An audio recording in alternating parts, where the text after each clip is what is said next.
Varsity Radio with Andrew Rogers and Damon Benning. Pavelski for Johnston. Johnston partially fanned, got it back, spun it, Grubauer, then scored. Joe Pavelski does it again. Saucer pass Lundell back to Chuck, right circle. In front, a chance, Forsling, and he scores, and the Panthers take the lead. Ninth on Monday.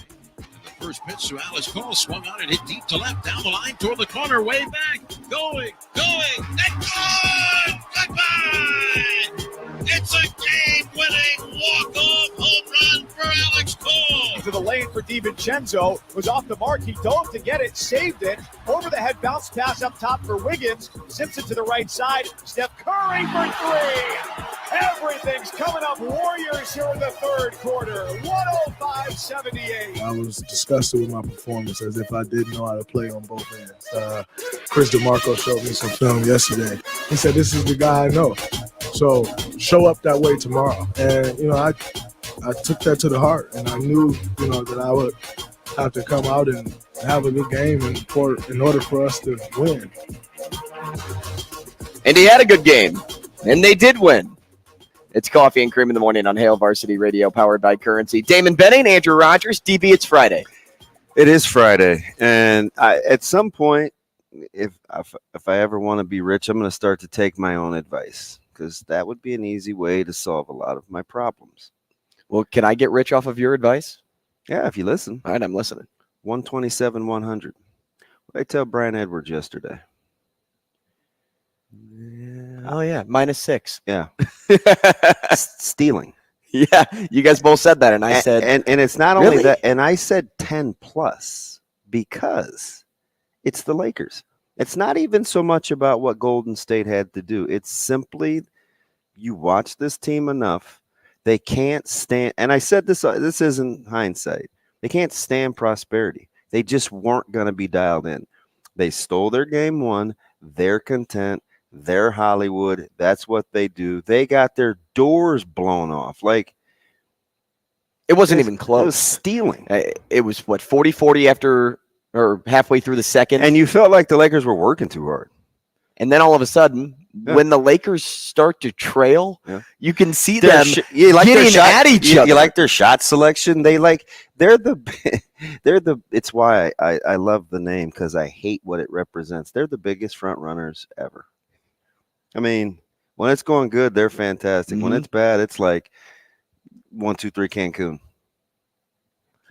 Well, you would have thought this was an elimination game for the Lakers, the way that they were talking to each other out there. Listen, and AD gets I don't know if I know somebody that gets madder faster. He's a moody son of a gun. Oh, my goodness. He is a moody He heads to the bench, and they're down 15-20, and he's just steaming Willie beaming. Oh. Steaming Willie beaming. It's like, what were you doing today, AD? Like, how much did you contribute today? Hey, so I know I was late look at this dude, like both of them, man. Listen, how about left and right? We're looking at LeBron and Anthony Davis right now on TV. It's not even cool anymore to say the Cos. And I joked about him going single digits. I said, they have won games with him scoring 5 points before. He won up me a little bit. He went for 11 and 7. Yeah, good job. Good job. Yeah, so he deserved to be yelling at his team to step it up. Good job, A Dizzle. So yeah. When I knew I was late for the meeting because I forgot that we had it, because at the last minute, the Big Ten they needed a fill-in quick for a 3-hour show, right? So at like 12:45, I get a panic text. It's, hey, can you such and such? I'm scrambling. Rhett's voice is down. I was like, fudge. Okay, what's the lineup? Because, if we're doing, just depends on how much research I had to do, right? Because sometimes we'll do softball, but we'll get like in the weeds. And I knew that I only had a little bit of time to turn it around. And plus, my guys were getting ready to work out for Notre Dame, so I wanted to get up to the school. None of that happened. But your text momentarily, in a very ragged, brutal 30 last days, I laughed out loud. Not hello, not are you going to get on the call? Nothing. It was, when do you think I stopped watching the Cardinals? I looked at the phone for the first, like I literally laughed out loud because I could hear you saying it. At what point do you think I stopped watching the Cardinals? Because I'm not much of a greeter. Like if I just walk, it was like if I walked through this door and I just started ranting about something. I was like, so, and I wasn't even really paying attention, but I did see, you know, because the Central sucks right now. Like nobody's winning. So, I mean, you could eventually be Everybody's fine. losing. So I saw, you know, you get updates, and especially now that I set up my athletic, like, because I kind of use their scoreboard now. Just because sometimes, I mean, ESPN has just been slow, and I get that. Scores and odds is just okay. I like it because I can see graphics, and my eyesight is seriously failing. We have to talk about that later. Actually, I think they have a fix for that. It's called glasses. Yeah. Listen, I know, Mike. And you have some. The old man is breaking down. But listen, so I saw it was 2-0, and I was like, golly, they must have put it on him. If he's gonna stop watching. So I grabbed I looked, and I'm like 7-2. It was literally just 2-0. Like what? Touchdown! Like what happened? It was just one thing after another. It happened in an inning. City.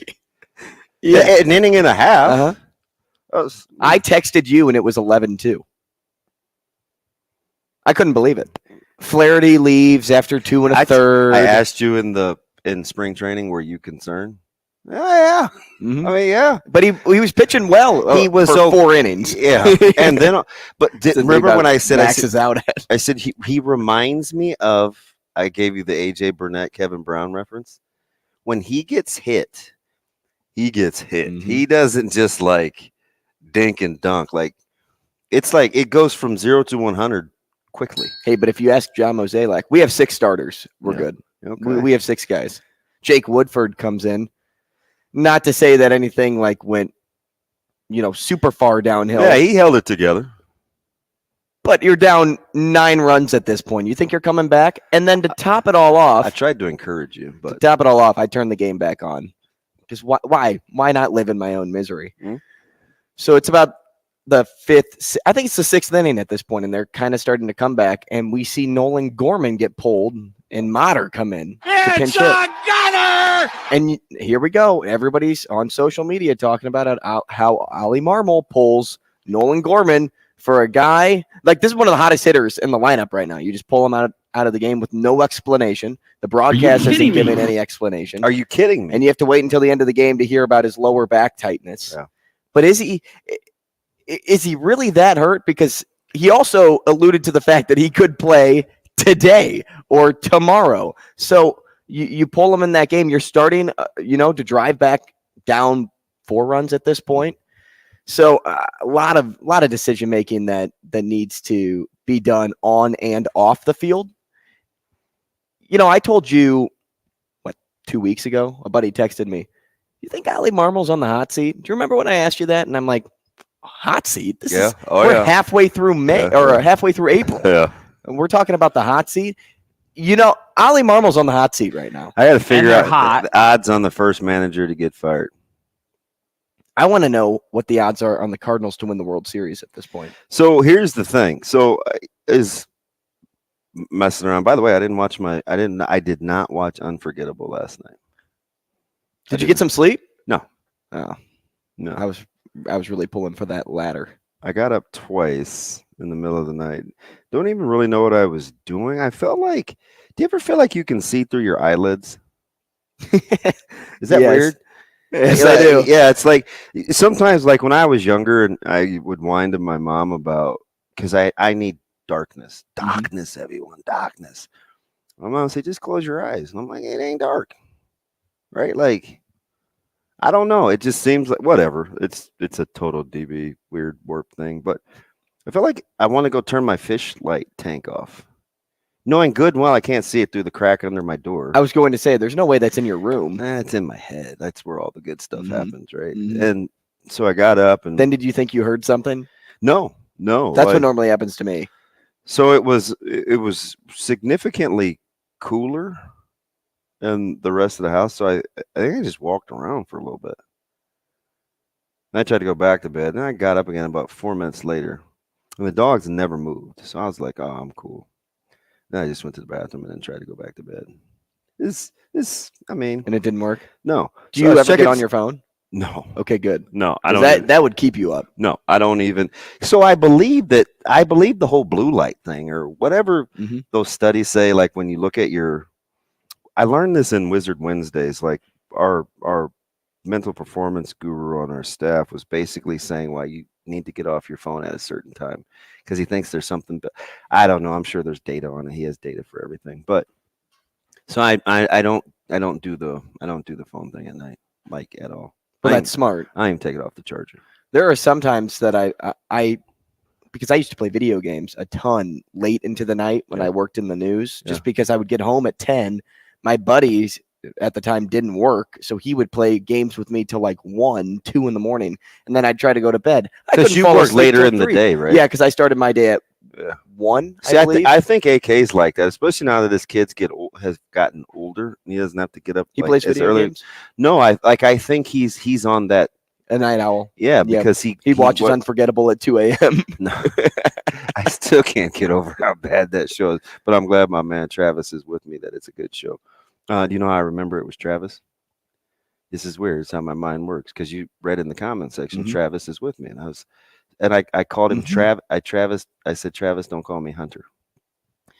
So by me giving him that little name, I remembered that it was Travis just because Travis Hunter has been in the news quite a bit. Why is that? A lot of Dion thoughts. A lot of hot takes. But I'm on the Athletic, so everybody. So I was reading, and it was like there are so many people willing to voice their opinion. Yeah, a lot of hot takes for Dion. But I think, and we asked this to Brian Howell. I almost said McDaniel. Brian Howell. I used to work with a Bam Howell, so I remember Brian Howell. He's actually at Brian Howell 33 on Twitter, in case you wanted to remember. See, that's why I watch Unforgettable. You are. I know I have issues. Weird. So that you remember that. So I say all this to say when I got up this morning, I looked at the standings and my 2 World Series teams. Do you remember who they were? The Atlanta Braves. Yes, that is correct. And the Seattle Mariners. That is correct. Do you know how many games in a row they have won between the 2 of them? There's no way you can get this. If you do, you're a bad boy. 119. Nope. They haven't played that many, Shane. Haven't played that many. Between the 2 of them? What's the number of W's in a row? Braves won again last night. Yes, they did. To the Mariners. Yes, the Mariners did. They won 5-3. Okay, they have won 4 games. Braves have won 4 on their own, 4 in a row. Mariners have won 3 in a row. 7 between the 2. I mean, the Mariners are still like second from the cellar, but nobody's getting off to a great start in that division. Now, it's not as bad as the NL Central, but nobody's doing a darn thing in the AL West. I mean, the Rangers are sitting there at 18, and the Mariners are at 15. So, like, you're right in the hunt. Yeah. No, we just have 130 games to go before we can carry the 2. Yeah, I totally made that up. Jamie's probably so disappointed in me. He's my math teacher online. Make sure I'm on point. But yeah, I mean, between the Fakers and so you know what I was really surprised by? The Toronto Maple Leafs inability to play with any sort of sense of urgency. They're going to mess around because you know that's franchise's history. They're going to mess around and blow it because they outshot like the Panthers. They skate and play ridiculously hard hockey. They remind me of the Miami Heat. Like they just they don't cheat themselves when they take the ice. No, they care. They're trying to be first on the puck every single time, and they don't have superstar players on that team. Like they have Kachuk and they have Barkov. But outside of that, you watch them along the boards, and it's a street fight. You, like I said, you can come in skating with your head down if you want to. They all play like 4th liners. Yeah, it's like every last one of them. Well, not really Barkov. Barkov's kind of a softie, if we're really being honest. No, he's highly skilled. You kind of hope, you kind of wish sometimes that the skilled guys weren't not tough guys, but a lot of times it seems like that. How annoying would it be to play against Kachuk? I would hate that. Dude. He's one of my favorite players. One of my favorites. And when they made that trade to Calgary and tossed Hurrdat away. Calgary. It's Weird how some of the people up there, that's kind of how they say it. Which, speaking of, I did this. And yes, Shane, I'm blaming Canada. Oh, I gotta save it for trivia.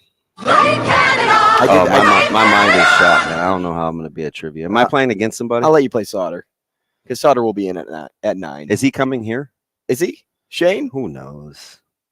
We'll find out. I mean, I sent him the links. So. I mean, this guy, with everybody getting offers, he's been left and right. right. He's been busy. He's been busy. Well, he's been at Metro. So track and field too. Yeah, I He's read got baseball tonight. The sickest breakdown ever. And I've been around some numbers, people. Dave Bartu, Adam McClintock is a very good statistician in college football. The professor or Matrix, right? Both of them. So one's now analytics, and Adam is the professor. Stu Manji, really good statistician. Mm-hmm. Do yourself a favor and go read Jacob Padilla's latest piece on Hail Varsity. You know, I saw that you just shared that. Dude, it is unbelievable. And if you want a subscription to Hail Varsity, use the promo code DB or AR to get yours. This isn't like some fluff thing just to get you to go to Hail How far Varsity. into the weeds does he go? Man, he's got shooting statistics and data from pull-ups, handoff dribbles, pick and roll, off the cut, stationary, spot ups. He's got clips to go with each. He's like, hey, you want to know how Bryce gets buckets over in Charlotte with the 49ers and what Nebraska's getting in basketball? Read this deal. It's like who does? I know who, because I do NEB preps with him every week, but that's what he enjoys, bro. Right?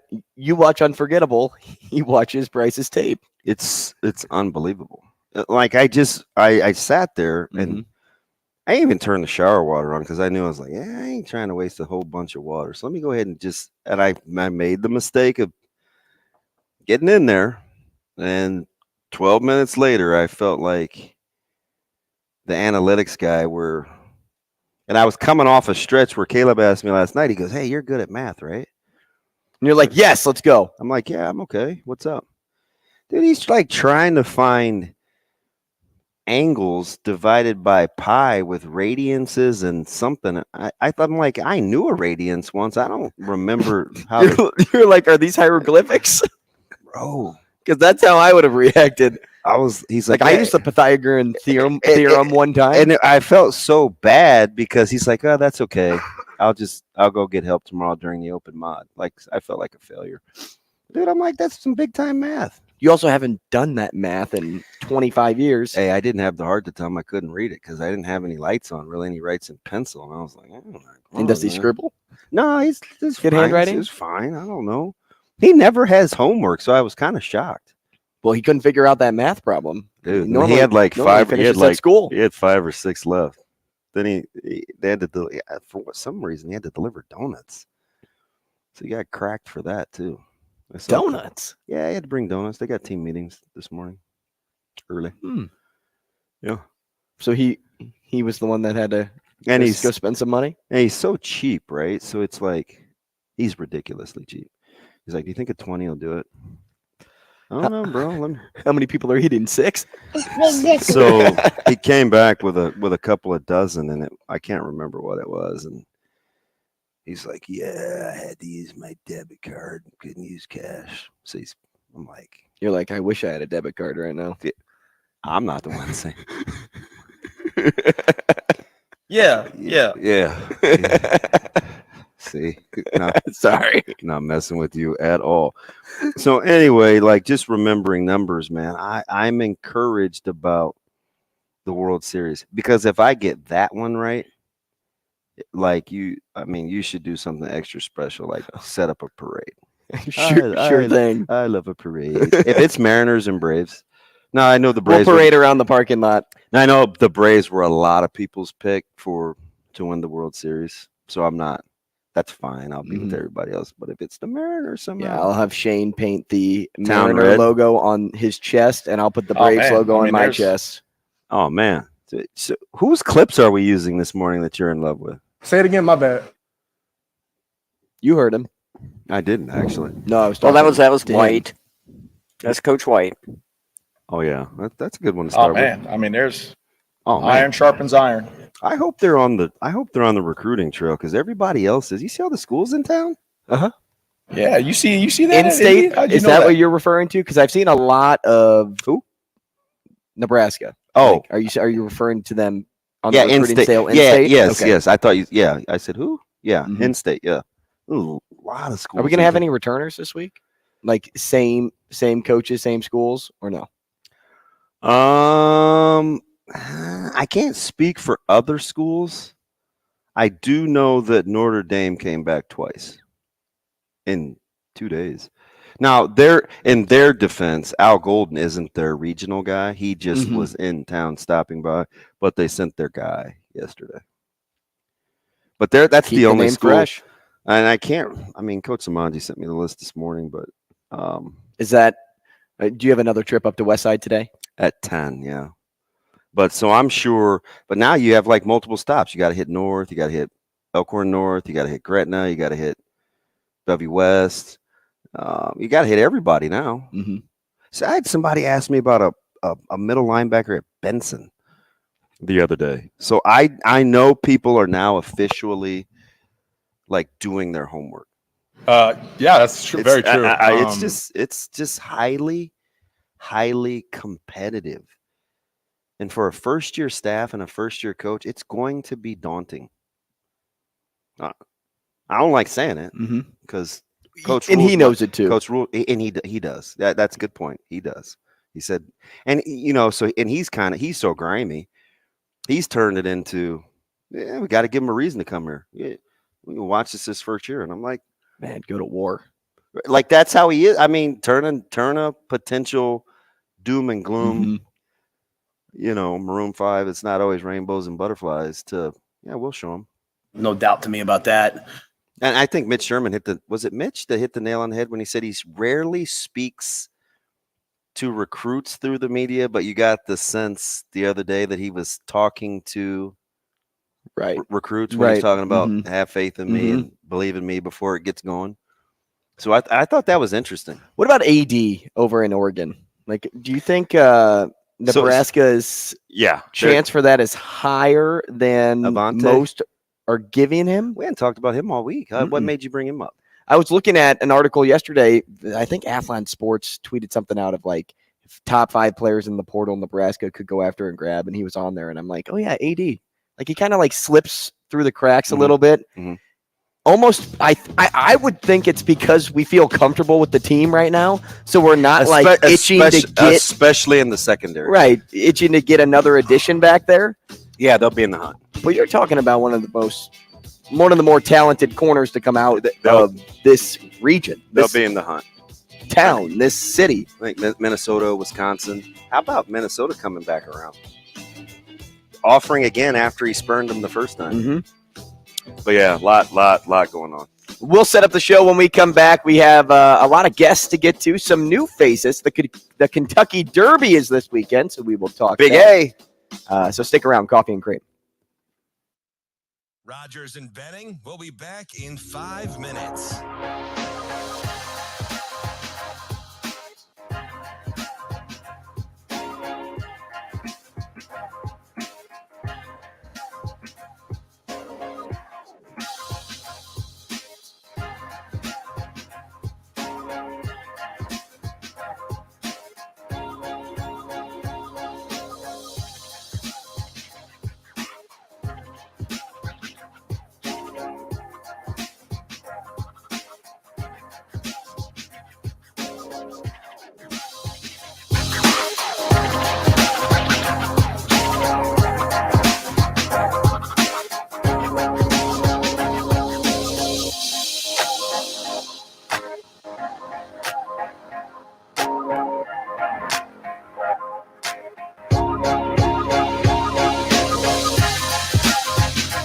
Rogers and Benning will be back in 4 minutes.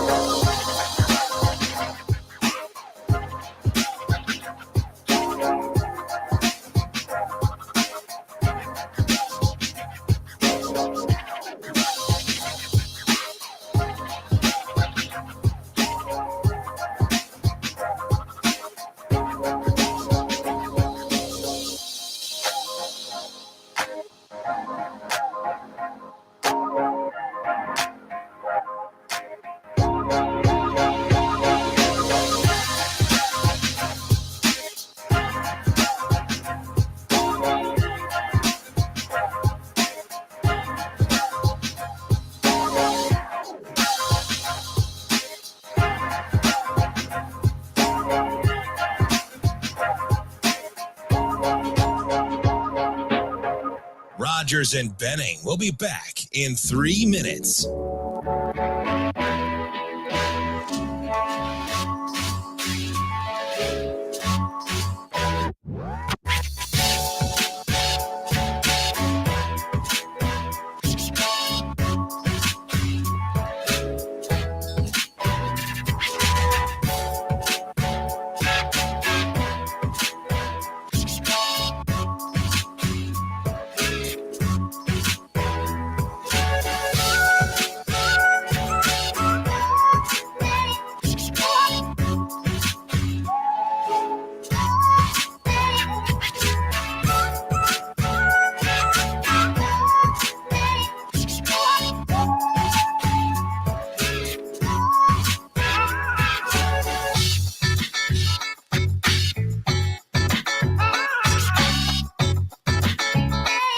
Rogers and Benning will be back in 2 minutes.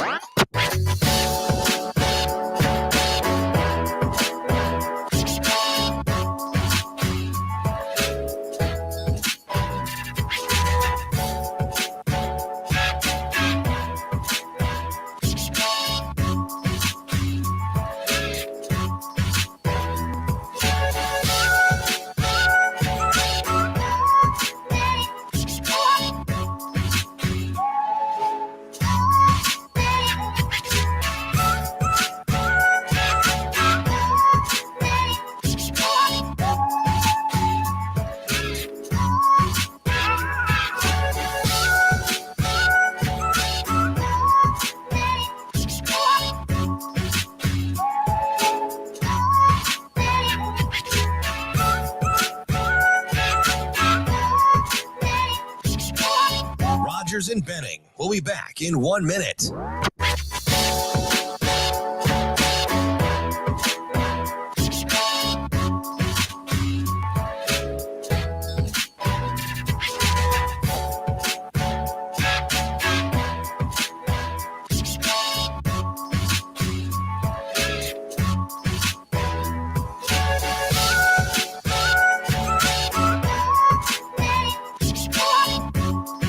Rogers and Benning will be back in 30 seconds.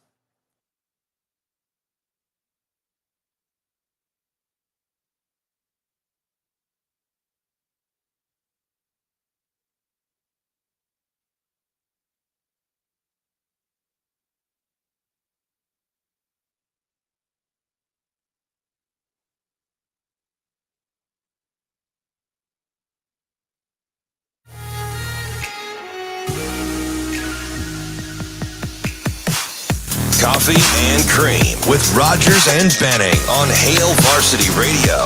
Jumper no good, into the hands of Wiggins, who pushes from right to left, finds Thompson in transition, shot fake into an open three, and it's good! Klay Thompson now has 25 points, game's high score. He is an unconscionable 7 of 9 from 3, and Golden State is running away with it here in the third.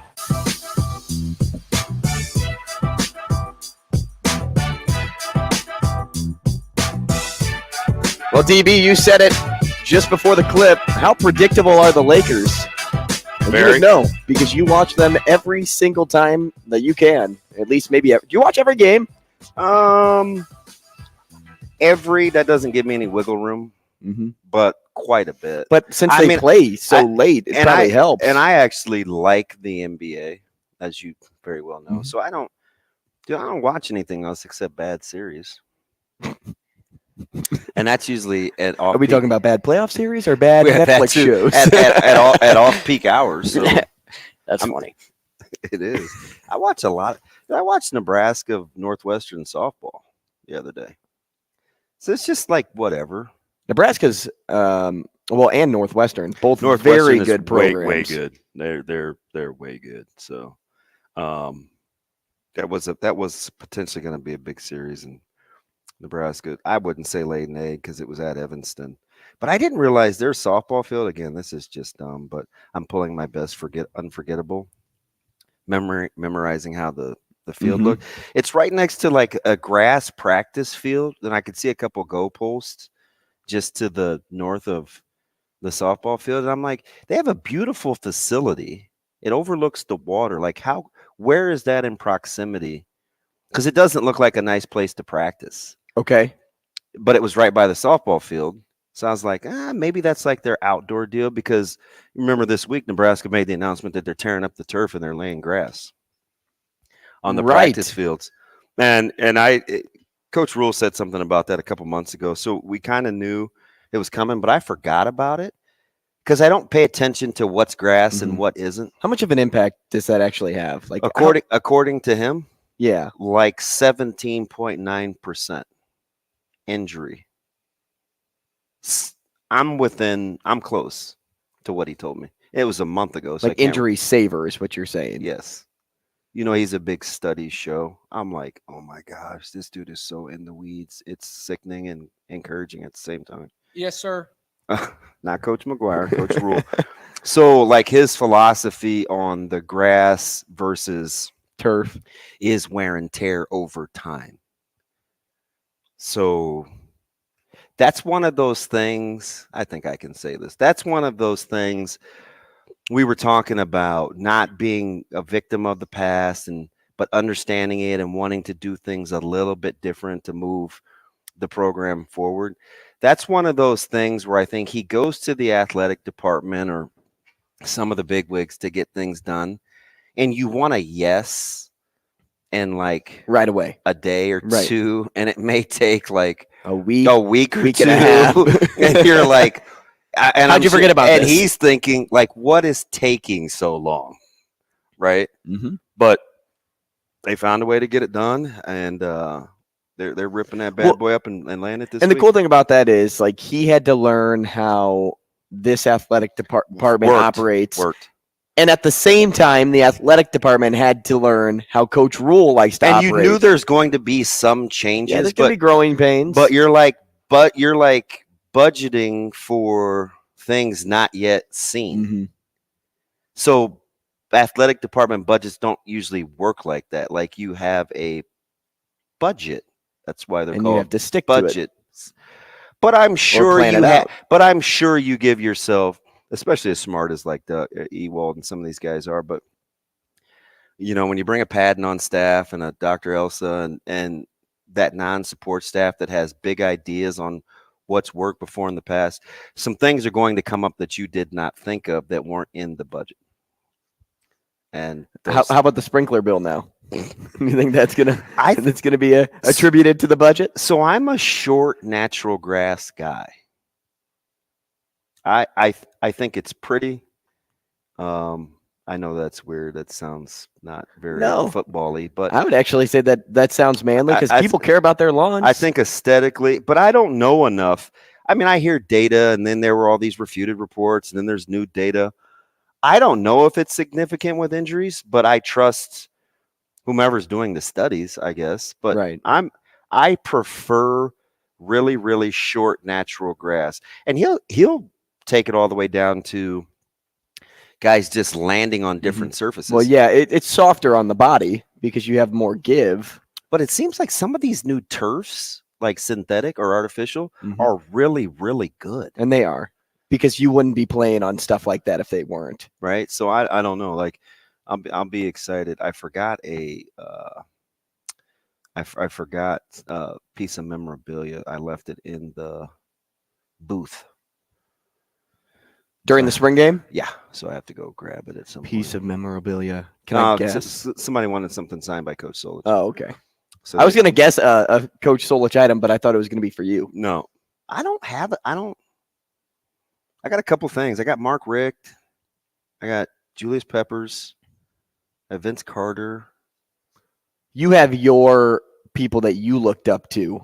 Yeah, the Julius Peppers and Vince Carter one is weirding me out a little. Because they're younger than me. But you can still the whole have Charlotte an thing, being able to infatuation get for to that. Chapel Hill was kind of where that was. Sooner or later, I'm gonna have a Tristan Alvano something. I better probably. I'm gonna link you two on group text. But anyway, with that recruiting. Oh, don't do that. No, You're gonna tickle me on my insides. Dude, he's great. He's like an adult. I'm serious. I'll hang out with him. No, he's cool like that. And he's good in school, and they have open mods, so it's like, what do you want to do? And he's got to go back to track practice though. I told you, like, hit him and Caleb up at the same time. Yeah, so like just seeing these guys and like at Metro Track and stuff, you can tell who's been in the. You know who's got a nice frame? Davon Hall has got a nice frame. Like he looks ready, built like a D1 wide receiver. Looks legit. So I gotta call Coach. So a lot of people now like him defensively. Is that have you heard? Is that a thing? I haven't seen that. I need to text him. I gotta ask him if people are asking about that, because I heard that like 4 times this week with coaches in just asking about other players. I'm like, don't ask me. Coach Huffman's the guy you guys all love. You know. So why though? Like, why more than at receiver? Because for the longest time, I try not to. So here's the thing with me. I try not to. Again, I'd rather be right than well liked. So I know my name's on the line, right? So I try to stay in my lane because I don't want to say anything disparaging or overly encouraging that kills credibility, right? So, you know, I can only go by what I know, and I said things like, that's interesting, like, because I don't know enough, right? I don't know enough, but I do know, you know, because Evans, they got a sophomore that's got a couple of offers as of late. I do know, like, if those guys do decide to play defense in that secondary, like, that would change the way that they could play, right? Plus, you got new DC there, so you want all the good athletes playing as much as possible. And I've seen it multiple ways. I've been at schools that platoon or try to platoon. I've been at schools that don't. Shout out to Jackson Williams, as Iowa stopped by there the other day, went to his baseball practice. He's another guy flying under the radar. We're gonna make one more pit stop today. I know Nebraska is kicking the tires on young Mr. Williams, and it's hard when you're a starting center fielder for arguably the number 1 or 2 team in the state. No disrespect to Lincoln East, because they just win tournaments. So I just, the local recruiting is going to be interesting, because now these guys, they're in town, and it's not just the usual suspects. Like, they are hitting schools, so you have to be very, very thorough if you're the state school. Is it just me, or do you ever catch yourself, or does anybody listener wise out there ever catch themselves thinking, oh yeah, I forgot that these kids still have another year of high school left? Yeah. When we talk about these guys, I get that a lot, because it's, I'm talking. I'm like, okay, like, we're talking about college, you know, coaches visiting. Oh, they're going to commit here soon, and then they're going to be playing for them next year. And it's like, wait a second, I got to take a step back. They still have another year. I was talking about left. Tyson Terry and CJ the other day, and the guy at the grocery store couldn't believe that they had 2 more years. Yeah, that's crazy. I'm like, yeah, they're just going to be juniors. Just wait till we start talking about 7th graders and how they have 5 more years until they go to college. We're already recruiting 8th graders, so here we go. Hey, Martie Cordaro up next. We'll talk one of Omaha the good Storm guys. Chasers baseball next. Rogers and Benning will be back in 4 minutes.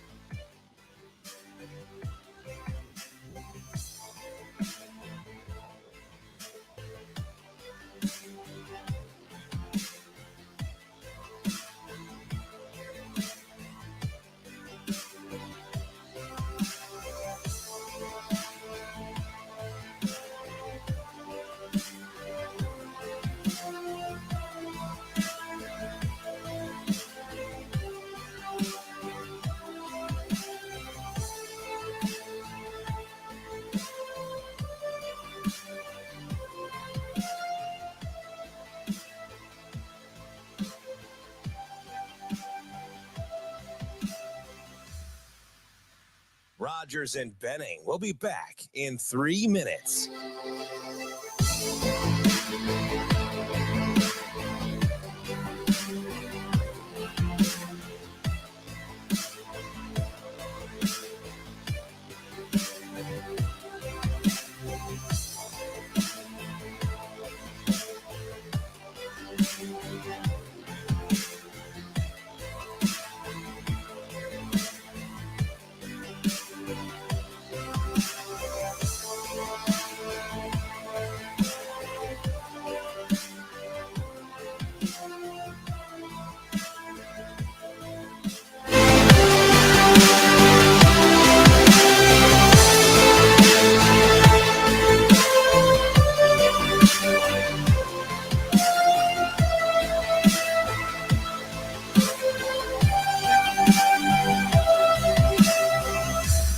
Rogers and Benning will be back in 2 minutes.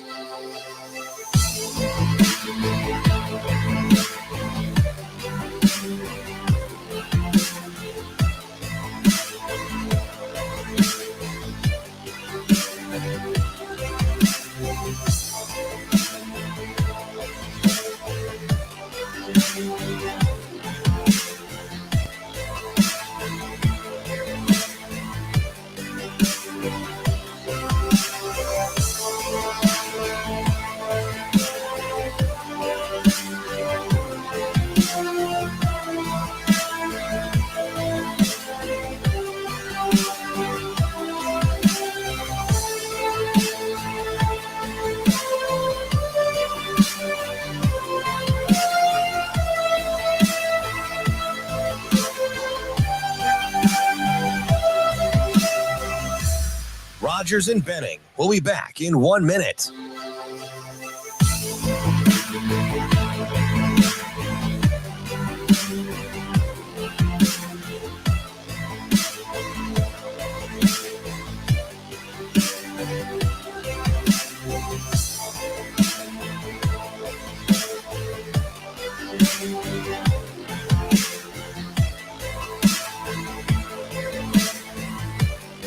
Rogers and Benning will be back in 30 seconds.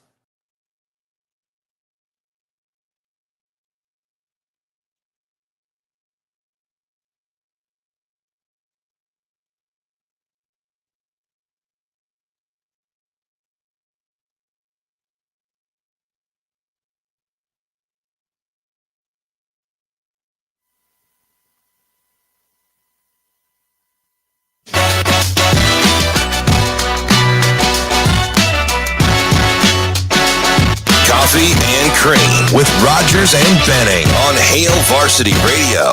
Jedi's strength flows from the Force, but beware of the dark side. Anger, fear, aggression. The dark side of the Force are they. It's a trap.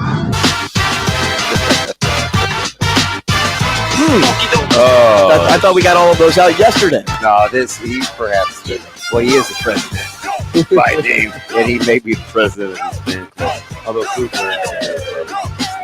well, and I'll tell you what, it is Star Wars night tonight out at the is. ballpark. I told you about the menu on Monday, right? Did you see the hot dog? No. I wouldn't probably hit the corn fritters first, but the hot dog with just got, I think, jalapenos I saw, and they have some. Shane, is it Tatooine? No, I'm kidding. It's Tatooine. They have some drinks too, but I'll let the man, the myth, the legend. It's a trap. Can you give me a little for this introduction? Can you give me a little Back to the Future, Marty, for me? I know you're a big. I'm not a Back to the Future. I can't do it. I've never seen it. I feel like it's like Marty. I haven't seen Back. There is a Star Wars scene in Back to the Future, so that's very fitting. I'm glad you did that. Hey, thank you, Shane. Thank you. Can you give me the Marty impersonation? I cannot. Maybe our guy Marty Cordaro can just do it himself. Marty can do Marty. What's up, Marty? Well, I just didn't know how long this intro was going to go on. Hail Presidente! You were like, hey, can you guys just get to me? I was having fun here listening to. I know you know it's Tatooine.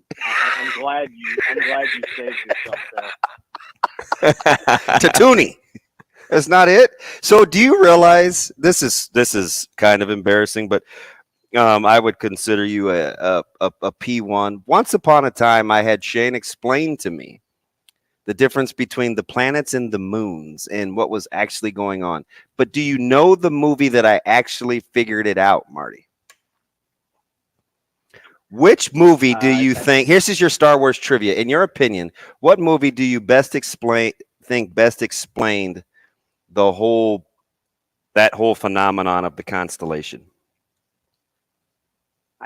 Go, Damon. I'd like to hear it. I don't know. I think it was Return of the Jedi. That was the only movie I knew, and I was gonna guess it, but I was like, this is not gonna end like well. when they're trying to shut down the whole. It's like, wait a minute, what's the big deal? And I didn't understand the difference between all the different references, but that one kind of landed the plane for me, Marty. It makes sense. 2 nights ago, it was pretty cool. 40 years later, I took my 14-year-old to see Return of the Jedi over at right next to the Hail Varsity Club at Alamo with Tyler and his group. And it was different. It was fun seeing it, but it was different. And no, look, tonight's a great night. Yesterday was a great day. I was so busy working yesterday, I didn't even really celebrate. My celebration was wearing some Boba Fett socks yesterday. I didn't buy anything new for my collection. It was just it's hustle and bustle of the season, but tonight is Star Wars night. I will get into the spirit tonight at Warner Park. Hey, pretty sick jerseys that they're wearing too. Yeah, Alex Sater, who does our graphic design and handles some other marketing communications for us, has really done an amazing job in the couple of years he's been here. I don't know if you've seen the ghost lettering, the new community jerseys, the black ones that we have that we're wearing throughout the year. So Alex is responsible for all of those. And this year is Rebel themed, and he's a Star Wars guy as well. As I learned through the process, and we're excited to wear those tonight. And as the night goes on, they'll be auctioned off to benefit the local Make-A-Wish chapter. And it's all about community. At Warner Park. Hey, how nice has it been with the familiarity of Jersh and kind of the great chemistry that you guys have shared throughout time? Yeah, it's been 10 years later, and it's almost like riding a bike. And I would tell you, it's probably much more different for him than it really is for us, because we've had this constant, growth and arc of MLB changing, taking over minor league baseball, rule change implementation, all the COVID protocols, and now those are done. But, for us, we've kind of been through it. He hasn't been a manager since 2013. So there's a lot of change. And this week, nothing's more evident than the automated ball strikes system that's been implemented. And but it's good to have him back. It's been a tough start to the season for the Royals for the Chasers, because of the tough start of the season to the Royals. And there's been so much roster fluctuation.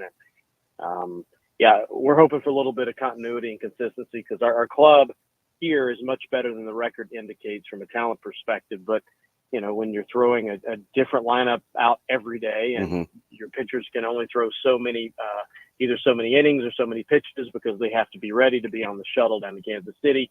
It's been a tough start to the season. So when you're taking a look at like the rule changes, it usually we see it start at lower levels, AAA, AA, sometimes even single A for rule implementation. What can you foresee sticking by, let's say, 2024 that is being ballied about right now? Would it be go ahead. I think everything will be here next year. Really? The bigger question.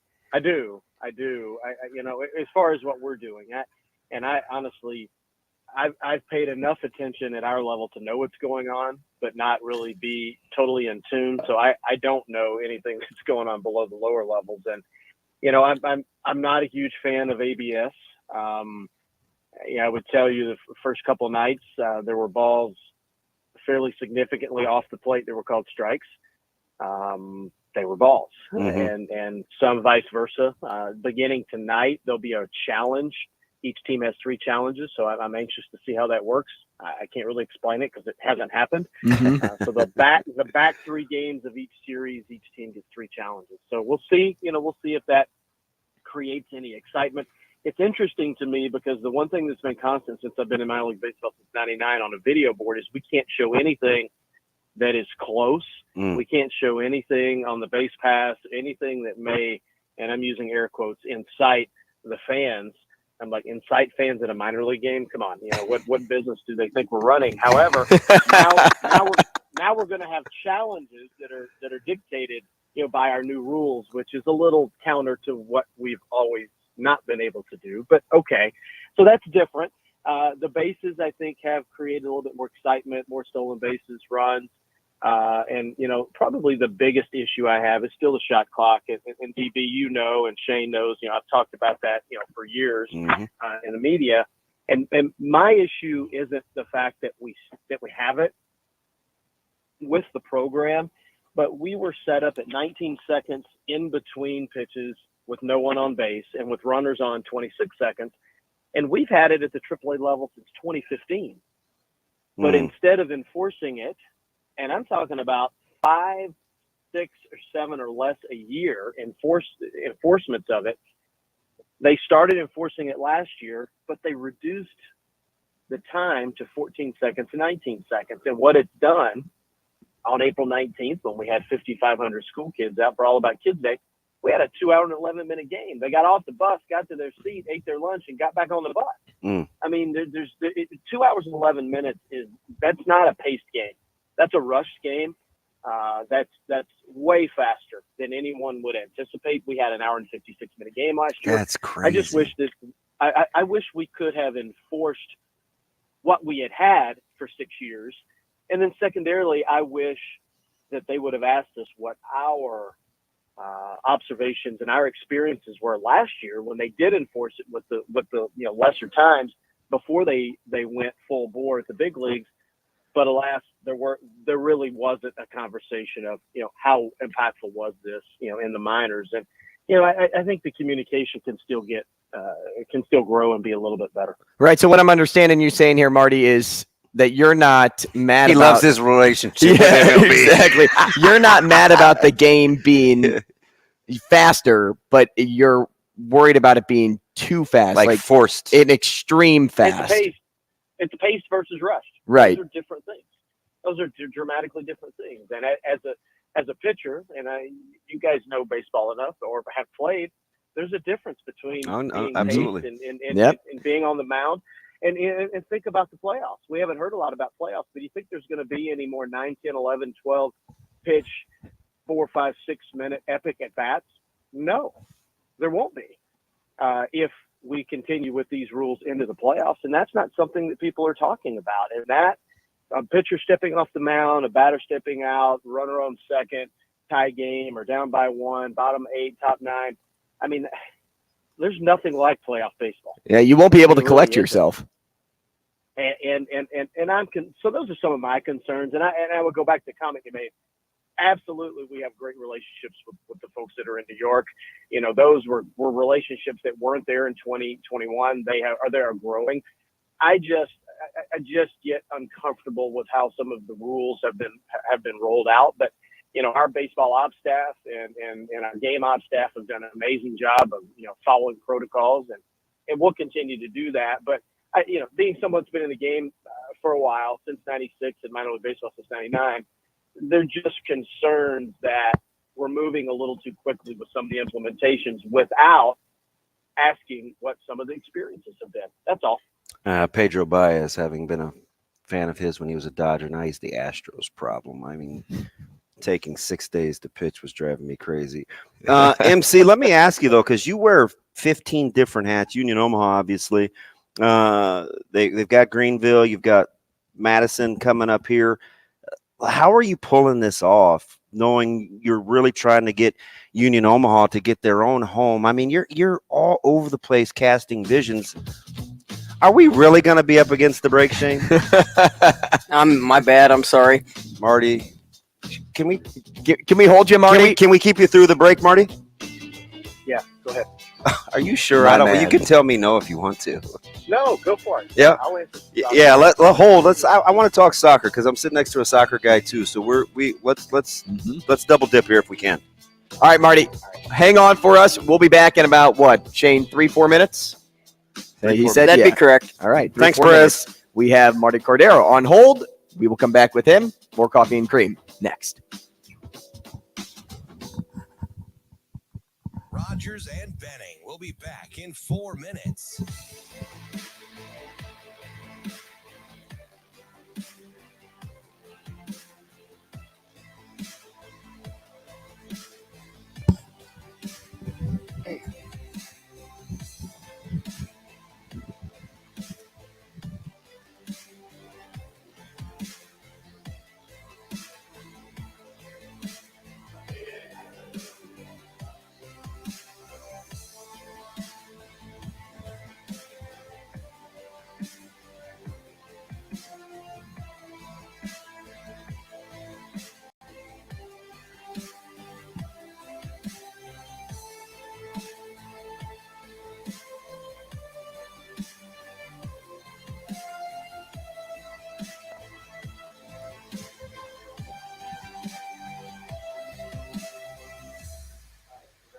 Rogers and Benning will be back in 3 minutes.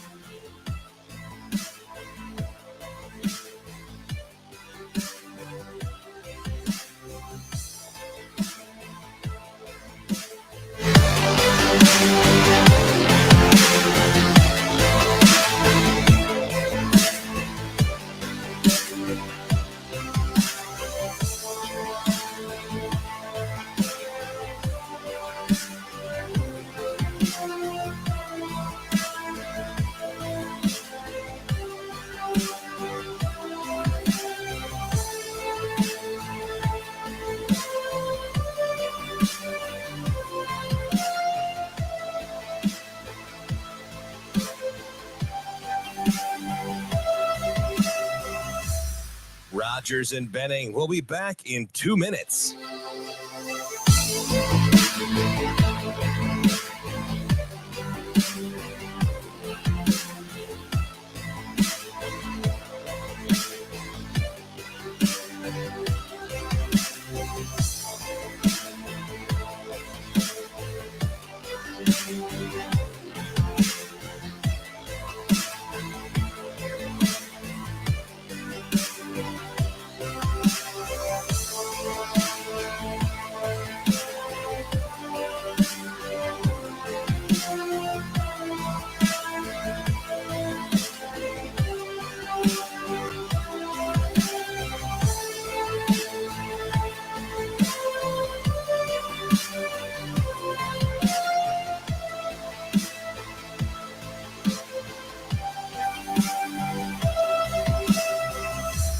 Rogers and Benning will be back in 1 minute.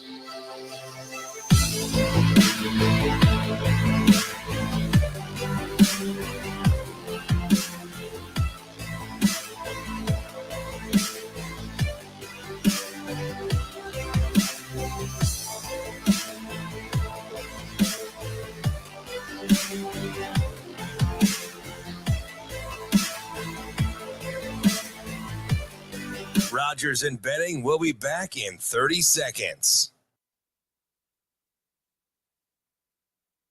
Help me, Obi-Wan Kenobi.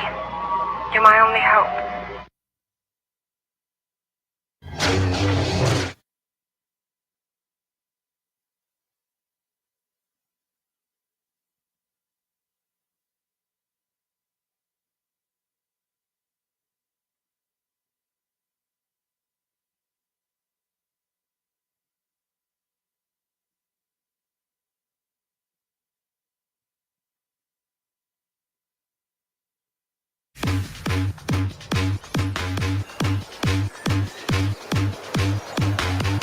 Coffee and Cream on Hail Varsity Radio with Andrew Rogers and Damon Benning. We are back, top of the hour here on Coffee and Cream in the morning on Hail Varsity Radio, powered by Currency, live from the H&H Chevrolet stage at Hail Varsity Club. Damon Benning, Andrew Rogers, wherever you're catching us right now, whether it's 590 ESPN here in Omaha, we're live on Twitter, we're live on YouTube. We appreciate having you on the show. We also really appreciate having Martie Cordaro stick around. He's the president of the Omaha Storm Chasers and Union Omaha at Omaha Prez on Twitter. Martie, welcome back. Yeah. Hey, guys. All right. So, MC, you're balancing multiple hats, like you're in season. There's the business aspect, there's the community aspect, there's just the basic time, talent, treasure, time aspect. Like, give me a quick snapshot of what it looks like. We've got a great staff. If we didn't have, I mean, you have to, right? Our head groundskeeper, who was new, he came over from the Salt Dogs in February because our previous one decided to get out of the business. And then operations, same way. Nothing happens without turf in the facility. Those guys don't get enough credit with the number of events that we have. It was close to 400 total last year between baseball, soccer, and special events. And that's primarily March 1 and November 1. So, you can do the math as to how many days there are and how many events are going on each day. So it's team. And then, beyond that, I would tell you our Vice President, Lori Schlender, she doubles also as CFO for both Union and for Chasers.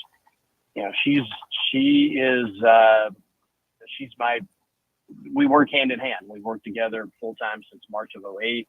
And she's the rock, really, from an operations and a financial perspective, and keeps things moving forward. And I have to give her a lot of credit because she's the one that deals with all of the MLB changes and implements everything, communicates with MLB. There's a number of evaluation and weekly and monthly forms now that we have to fill out and surveys that we used to not have to do. So she really does that. And on the soccer side, Peter Marlette, doing a nice job with soccer operations and managing that side. So that's really the answer. I'm sitting back from the standpoint of spending focused on soccer facility, potential soccer facility for women's and men's and team and youth academy and everything else we want to do. But they do it, and then we've got pretty much a whole new staff. After COVID, I mean, there are very few people that remain, and so that's the answer. It's not me. The mousetrap has been built. Some days it works better than others. Some days, and then but beyond that, I'm our community guy and I'm our revenue guy. Beyond major projects, so it's a team. It's a definite team effort. And nights like tonight when the gates open at it's at 5:30 for 6:35 first pitch to celebrate Star Wars night. That's when we can. I wouldn't say sit back and enjoy, but it's where we can enjoy what we've worked for this offseason.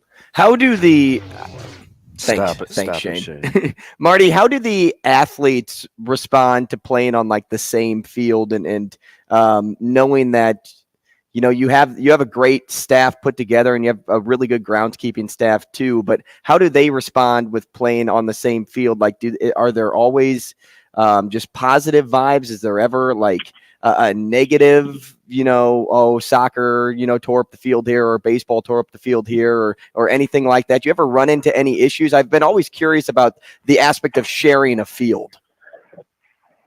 Well, there were a couple things. First off, when we start in 2020, baseball didn't have a season. Mm-hmm.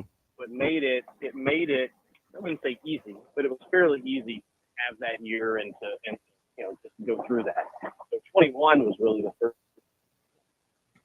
And there were a few moments, as we were working through the shared space, if you will. There were moments where there were things that we needed to do a little better on both sports.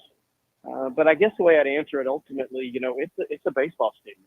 So, I mean, the focus is to make sure the field is ready for the development of future big league baseball players. I mean, that's job one. And then job two is making sure that, it's game ready, because we don't do a lot of training from a soccer perspective. We have 3 or 4 different facilities in the metro that train in the soccer Union Omaha side. So it's a balance. It is a delicate balance. MC, appreciate you sticking around. Let me get you out of here on this. I know you're not in the talent evaluating business per se, because I don't actually know how much baseball you can sit down and watch. But do you get the Ellie De La Cruz hype, as Louisville's been here for 3 days now? They put up some runs. You got him for 3 more. He's the Reds' top prospect. Or do you see it? You've seen a lot of talent in that facility. Yes, he's good. Matt McClain went for a cycle last night. Yeah. Encarnacion Strand, had a big night last night. This team, they have some legitimate hitters. Who knows if they pan out in the big leagues, but there's real talent. You can see it. I don't get to watch every at bat, but I get to see enough that it's impressive. It's impressive, and I think one of the things I was visiting with someone last night that I was hosting at the ballpark is there's how many of these guys will ever play Major League Baseball? And I said, well, in our franchise history, that number is 75%, and the AAA average is around 71%. And they were shocked. And I think all of us forget sometimes the level of talent because we're just one step below the majors that we're seeing. And I know I take it for granted. This is my 17th year here in the business and in AAA. And I know I take it for granted. And, I urge others, if you haven't been to the ballpark since pre-COVID or in a couple of years, tonight's a great night. Tomorrow you can bring your cat to the ball game for taking me out to the game. Yes. And then we finish up against Louisville on Sunday for a 2:05 matinee. So, look, the season's here. It's not 30 degrees like it was most of the month of April. And, we urge people to come out and enjoy Warner Park. Yeah, it wasn't too long ago we were watching Lopez and Pasquatch, right? And Pasquatch. Yes. And he's still raking. What is he? He's 290 right now. Oh, he's insane. Marty, enjoy it, my man. I always appreciate catching up with you. At some point, it'll just be me and you when you're not, having to block out days with the city. We can just be a regular person and the good friend that you are. Well, appreciate that. We only been talking about lunch for 18 months. Hey, last one, the last two weren't on me. You got a busy schedule having to keep it open. Hey, Marty, he's been also talking about setting up his office for the last 3 months. So. I just need a friend touch, MC. That's it. All right, I'm in. All right, buddy. Good talk. You got to talk about Star Wars too. There it is. Appreciate the relationship with all at Hurrdat and Hail Varsity Club, and I would say if you haven't gone to Hail Varsity Club, and this is to your listeners, try it. The food's great, and it's another great addition to to the Warner Park South Fort area, and try it out. We appreciate the relationship. Real quick, Marty, because I've never asked you this in darn near double-digit years. What's your favorite Star Wars movie? Empire Strikes Back. It's a trap. Without a doubt. And other than this could go on forever. Well, I'll just answer. I'll leave on that. Empire Strikes Back. my man, appreciate you, MC. All right, take care. Hey, see you later. That's Martie Cordaro, president of the Omaha Storm Chasers and Union Omaha. Shane, you'll be glad to know this. I double dipped yesterday and was an emergency fill-in for a show on satellite. And 2 of the 4. You were on a satellite? Satellite. How was it upstairs? How was it in outer space? Well, like normal, I couldn't see, so it was all good. Is that how you learned what direction the moon moves and the planets and how they look? Dude, it was like I'm like, why are they trying to blow up this forest in Return of the Jedi? I mean, everybody's okay. So it's not just a forest, but 2 of the guys. It's the forest, moon, and Vendor. Okay, man, I get it. Hey, what did I ask you about the cantina one time? I said, I think this was on Tatooine. It's on Tatooine. Tatooine is a star or a moon again? It's just a planet. What? It's a planet. It's Luke's home planet. Yes. It's Jabba's home planet. It's Fett's home planet. I mean, you could say that. Because he lives there now. They have a Tatooine drink at the ballpark. Tonight? It comes in a big, there's 2. One's Tatooine and the other is... it was Obi-Wan's home planet because he lived there the last part of his life. I just know it's blue. I can't remember the name. But the other one's Tatooine. Yeah. Anyway, you know what I think it's called? What? Collide. It's a song. Shut up. 2 of the guys, and I do people sleep on this one? Because I think you badmouthed it. They liked Rogue One. No, Rogue. That's a great movie. I like that one. I badmouthed Solo, but I've gone back and watched it several times since, and it's actually pretty good. And I would agree with Marty, and I think most people in the Star Wars world, the people that like Star Wars and especially the canon stuff, they would probably say that Empire Strikes Back is the best. Time out. What's a cannon? So cannon is a camera. Oh my gosh. Cannon? No, it's the thing that shoots balls. Am I gonna regret this? No, you're not. So Canon is, and it works for any movie. It could work for the Alien movies. It could work for Predator. It could work for whatever. Canon is the regular movie. So 1 through 9 is canon, and then everything else, like the cartoons and the comic books, is non-canon. Okay. That's what they call it. Okay, so just the regular, not. So but aren't solo? Aren't those like one-offs, or they're part of the? They're not canon. Okay. Rogue One's not canon. So is it Star Wars : all of those are canon? Yeah, episode 1 through 9. Okay, and then all the stuff outside of those. Yeah, like Bad Batch, Mandalorian. Yeah, man, that's not canon. Got it. Correct. Okay. And I could be wrong on a little bit of that, but I mean that's basically you what could it be is. wrong. They could not be called cannons at all. No, they're called canon. It's called canon. Twitter will typically let you. Hey, you know who should be shot out of a cannon? Alabama's baseball coach. Dude, just light that thing up and I'm floored. And listen, you cynics out there, I get it. Because I read all the column. I've been reading on this since Sunday because I actually watch college baseball. I have ESPN Plus. I watch a lot of college baseball, right? We're not having conversations about Wofford with Aaron Fitt if I don't watch it. We're not talking to Kendall Rogers about every team in the top 25. But you take it one step further, right? So I'm pitting what I actually see versus what happened. And you're like, DB, listen, like people don't bet on college baseball. People don't bet on college baseball. So okay, I'm with you, right? So I'm reading these articles and like stuff keeps trickling out. So when this first started on Monday, it was, why would the Ohio Gaming Commission shut down betting? And why is Bama all of a sudden off the deal? But I did watch that game, which Bama almost won. They came from behind, like way down on Sunday, and I was busy pouting doing something. But whatever. I'm flipping around, and I think I actually wanted to see Florida. I don't know. Anyway, like I didn't get it. I was like, what do you mean two things got flagged? Now I do understand that, right? I'm not that stupid. Right. But then as you start to read, because yesterday morning and Wednesday night, but all I heard, Bohannon wasn't the one that made the bet. So I was like, oh, okay. Little wiggle room. But then last night I'm reading, whomever placed it was in direct contact with Bohannon. So obviously you're like going back with phone records, or how are you doing that? Because the text. Yeah. Nobody's deleting those? Well, I don't even know if you send a text, is it ever gone? Like even if you delete it, like it's got to go somewhere. Well, not on the movies that I watch. Everything is stored. They do this thing called scrub, and the cell phone tower pings, and they figure out where you're. So I wonder if could the towers have pinged? Maybe. Is it emails? Because that would be pretty finite if you're at the stadium. Right. Like that's. Oh yeah, that's pretty. Especially if you're on their Wi-Fi network. I feel like nowadays, and I don't know for a fact, but you can look up anything and everything. And like even if it's not deleted, you could go to the phone carrier, and I guarantee they have a system that stores every single text message, every single one. Unbelievable. But here's the thing. Here's what the industry rumor mill was putting out yesterday too.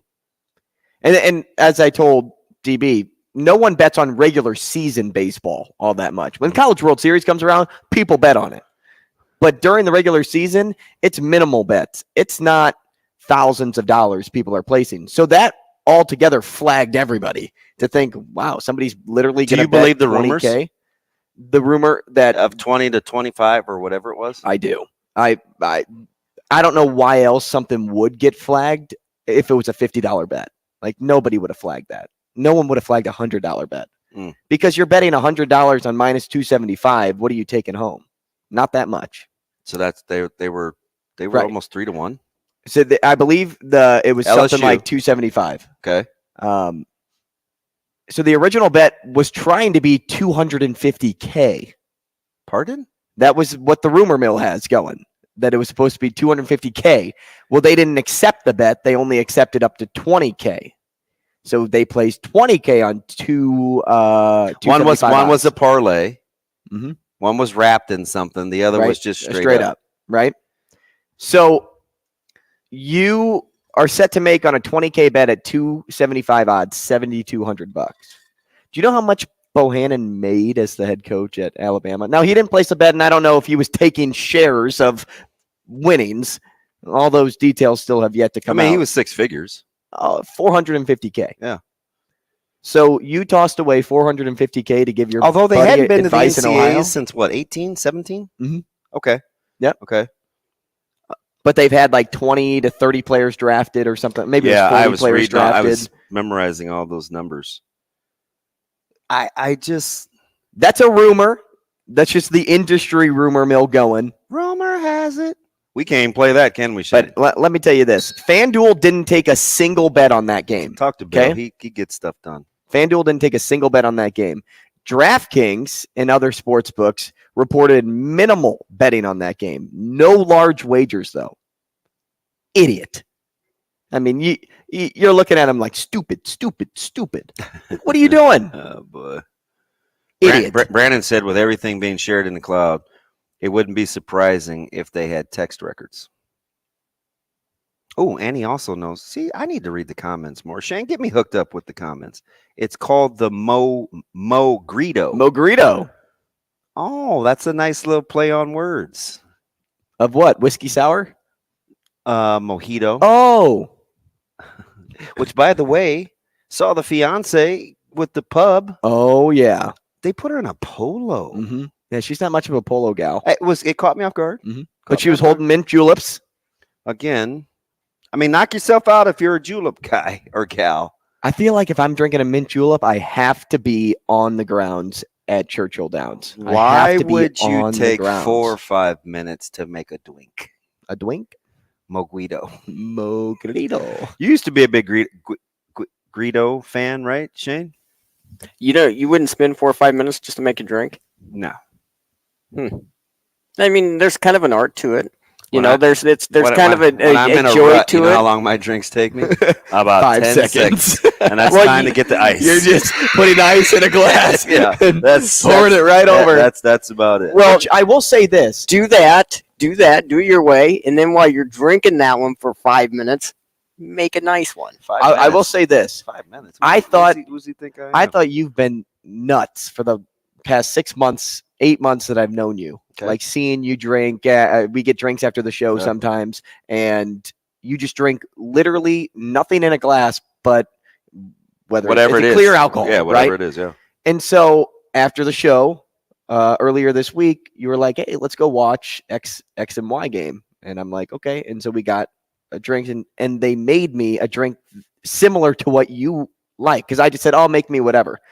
And she came back. You say that way too much, though. Like, you gotta kind of know. Just I know get what- it. Like, you're pretty free flowing, and you'll do. When I say whatever. drink whatever, I could never be. And probably says more about me because I am OCD. But I know I you know what you like, yeah, and that's cool. But they made and I me know how I something that respond to it too. looked like yours, and I'm like, nothing's going to be mixed into this. That was my first reaction to it. She's like, "Well, do you need Coke?" And I'm like, "No, I'll just drink it without." And you're like, "This isn't for me." No, I was going to say the latter. The fact that it was cold made that taste so good. So it was. What would you call that? Just it was chilled. Chilled. So it just was chilled, poured neat. I think it was just chilled. And whiskey. and you're like, "Hey, this is like flavored this whiskey. is a dumb question, but why is it this color?" Uh-huh. And I was like, "That's just because it's cold. If it sits long enough, it will clear." And once it clears, that's when it starts to burn. Yeah, well, like when it's chilled, To I was like, "Oh man, I can do this." To each Like his own, I right? feel like an adult right now. I can do this. And typically, I would say to you, like, if you caught me, it depends, right? But depending on my frame of mind or what I'm going through in the moment, I'll say, "Yeah, I don't know. Like, I won't have it long enough for it to change colors, right?" Like, yes. Because I'm looking over at yours, I'm like, "Hey, why is yours still murky? Where'd yours go?" It just, it just depends. When I was bartending, the owner, and this might have been partly because he wanted to control maybe the amount of alcohol that went in the drinks, but he was very particular about putting in the exact amount and to get it down to a science to where you did that. So like customers that would come in, they would know the exact drink that they were getting and exactly what it would taste like, and they could tell you like if you did a good job making it or not, because they would know the exact taste.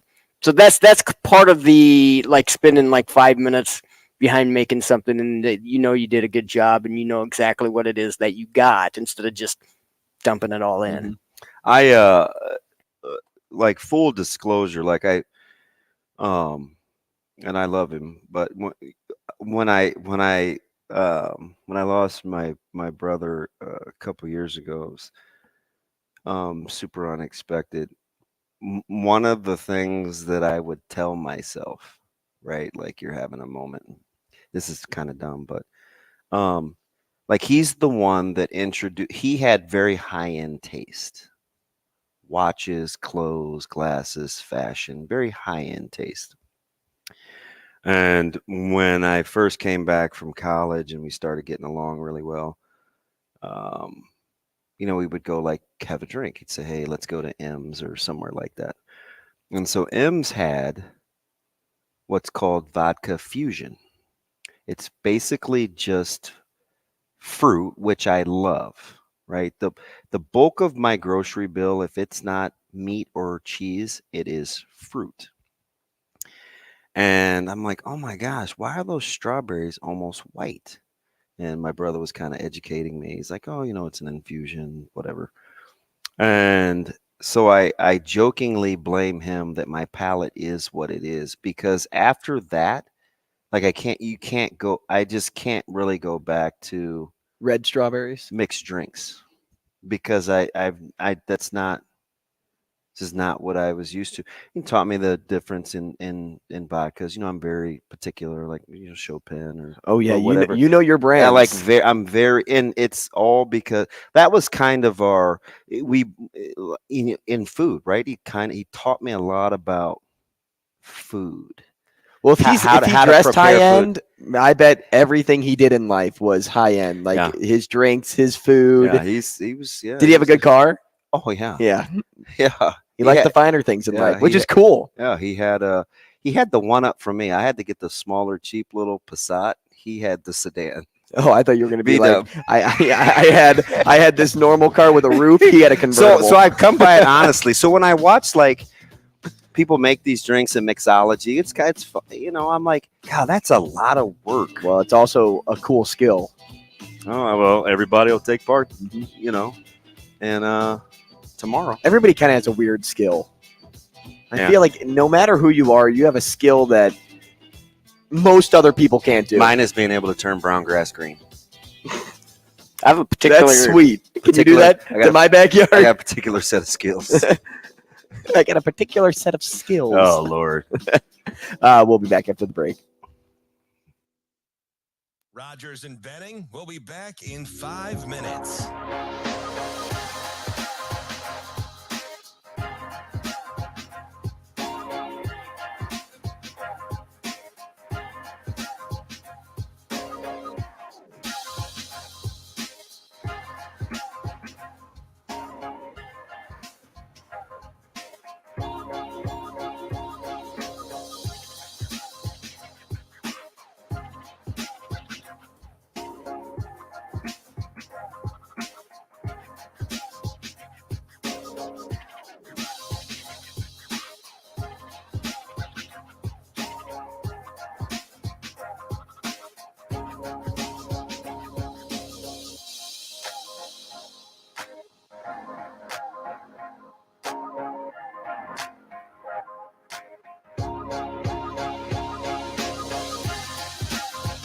Rogers and Benning will be back in 4 minutes.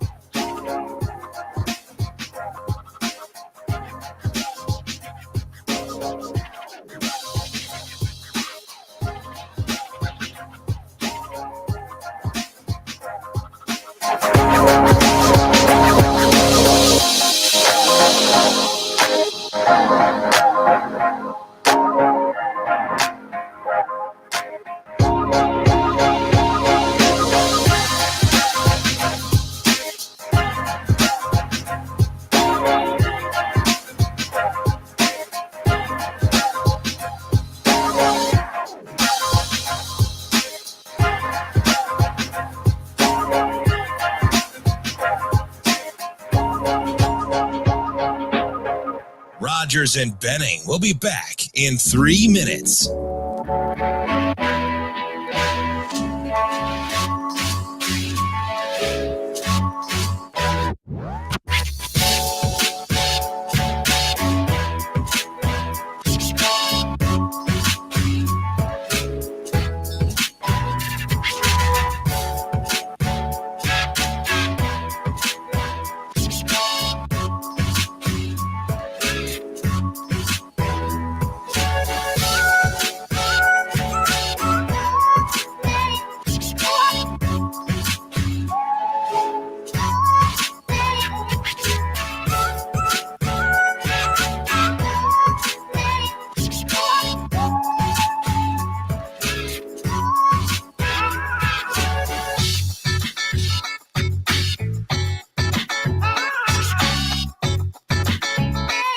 Rogers and Benning will be back in 2 minutes.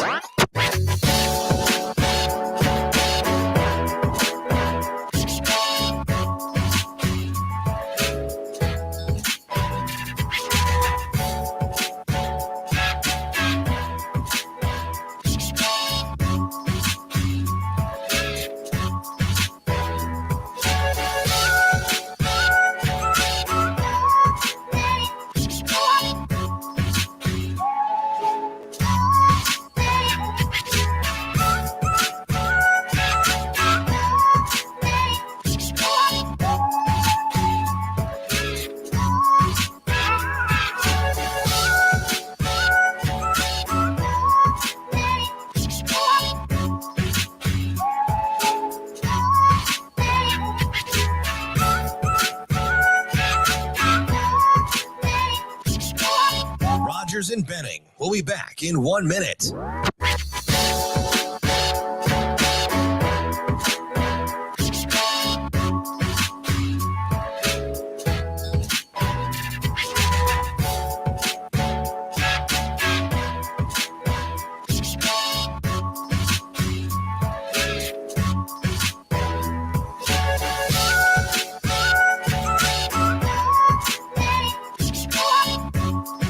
Rogers and Benning will be back in 30 seconds.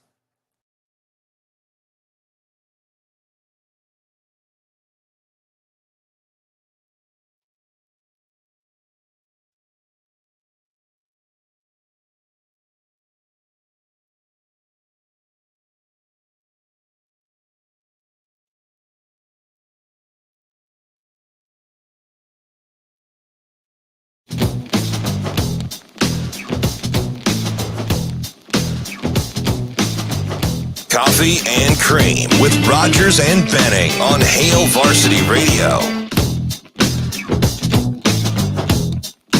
Hey, welcome back. Coffee and Cream in the morning on Hail Varsity Radio, powered by Currency. Damon Benning, Andrew Rogers here. We're live from the H&H Chevrolet stage at Hail Varsity Club. Wherever you find us, that's where we are. Whether we're in your car, you're listening to 590 ESPN, or if you're at home, maybe at work, you're tuning into the stream. We're live on Twitter. We're live on YouTube. We're happy to have you here with us. We have a great set of guests coming your way in just a few moments. This dude said, I love the Derby. At 8:45. You'd like my mom. You go hang Big out. A. We're talking Kentucky Derby in the next segment. Then we have Mike Sautter. We'll do trivia at 9:30. We'll see what DB has in the back of his brain. See if he can plug. I don't know, man. Plug in the wires. I got to dial in. And then we'll talk to Verse, which everything just gets unplugged right after trivia. I feel so bad having you walk into my early morning meltdown phone calls. I apologize. No, I get entertained. You're like, God, it's only 6:40. Why is like, what is going on? Life, man. Life drew down. Sorry. We do this thing in our friend group where we like point if somebody's like really angry and we're like pissy. I got it together. And Shane strolls in. You had me nervous. He strolls in at 6:58, but I saw his backpack and all the stuff set up, so I knew he had. And he had sent the links already, so he was ready to go. Yeah, and I saw you. I was sitting at the stoplight, and you drove by. And like, there's Damon. Me? And I was on my third song. And then you saw me drive. I was on my third song sitting at that stoplight. That dude just comes in dropping expletives. Why did you run there this morning after you got here? Why didn't you stop before? I didn't know that I needed to stop over at Casey's before. What was that, Casey's again? I needed a vape. His juice. And I forgot mine at home. Oh. Did I tell you about the morning Robbie came and couldn't get his pin cartridge ready? Shane? Yes. No, Robbie. I feel like Shane had an incident like that too, but no, you didn't tell me the story. Yeah, so he's trying to give himself his shot, and it's not good, and Robbie's not good, and I'm like, we gonna be all right. You're like, how do I handle this? He's like, yeah, I just called Natasha. She's gonna run me over my medicine. I was like, wow, like that was like real life diabetic, right? Yeah, okay. kind of scary. I mean, he was trying for like 10 minutes. Oh, and I was like, Shane, what are we gonna do? And he gutted it. I mean, trooper. Good on him. I appreciate him sitting in the chair for that time. Koopa Paratrooper with Super Mario Brothers. Koopa Paratrooper. Oh, Koopa Troopa. Koopa Troopa. Yeah, that. I watched that with Micah the other night, and I fell asleep on the couch. Super Mario, and he was so mad. But I dozed at like 9. And I tried to pretend and wake up and ask questions, but I think he like stares at me. He's like, how about you just being knocked, Dad? I was like, wow, really? Hey, call me out. Okay, kid. So he gets mad at you if you fall asleep. It was just me, Zoe, and Micah. And I was like, hey, let's all just watch a movie together. And it looked like it would have been good. I'll probably still watch it eventually. I think it's legit. Like, I like the animation. I don't know. Well, you're not a huge Chris Pratt fan, right? Chris Pratt, is that Guardians of the Galaxy? Yes, and he's the voice of Mario. Yeah, but if I can't see you, like difference does it make? Oh, okay. I get that. I can understand. So, like, I didn't even know it was him. You know what I mean? Interesting. But you know what's funny about that? I can take or leave Guardians of the Galaxy. It's kind of like a Spaceballs, right? It's meant to be funny. I can't believe you keep going back to that. That's not a good movie. May the Schwartz be with you. See, you just like making fun of Star Wars. Let's talk to one of the greatest voices of entertainment, of any caller that calls in. Ramon, man, good morning. What's up, buddy? What's up, dude? Good morning, fellas. How you guys doing? All this talk about shows and movies all week has got you chiming in. Oh yeah, you know, I told Shane I'm excited to get back on the saddle, man. It's been a while. I'm excited to hear your Rex. My man Asian Wyatt loves TV too, so he's not just gonna be my food guy; he's gonna be my television guy too. I did lead him down the primrose. I did lead him down a bad path with Fortitude, which was an old knockoff show. But before you get going, Ramon, first of all, good to talk to you. Hopefully, District 66 is treating you well. Your new house, all super bougie. Maybe you can. School Andrew on how to do the sprinkler system.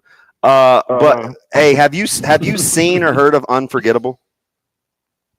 I've heard of it. Okay. I think I kind of confuse it with other movies that sound similar. Okay. I'm not saying it's some great cinematic performance. It's not Unstoppable. I'm just saying it has, or some other movie. I don't know. What's been up, man? We seen anything good lately? I did. Because I saw the previews for Big George Foreman, and I thought, it looks promising, so I wanted to check it out. And I was like, that'd be a good thing to start out with. I went up to the Maple Theater, and I was the only person in there. Really? Yeah, but it was a matinee. So have movie theaters come back, you guys? Mm-hmm. Have they? Okay, they're back. Okay. But I think in the evening, I think during the day you can still. Oh you can sneak a movie by yourself during the day. Mm-hmm. Okay, so what's up? What do we got with? I've heard several good things. In particular, whoever the actress is that played George Foreman's first wife. Oh, interesting you said that because for the benefit of our listeners, her name is Shane Mompremier. I'm here to help. So.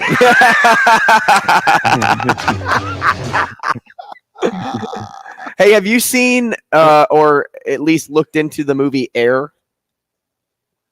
I've seen the previews.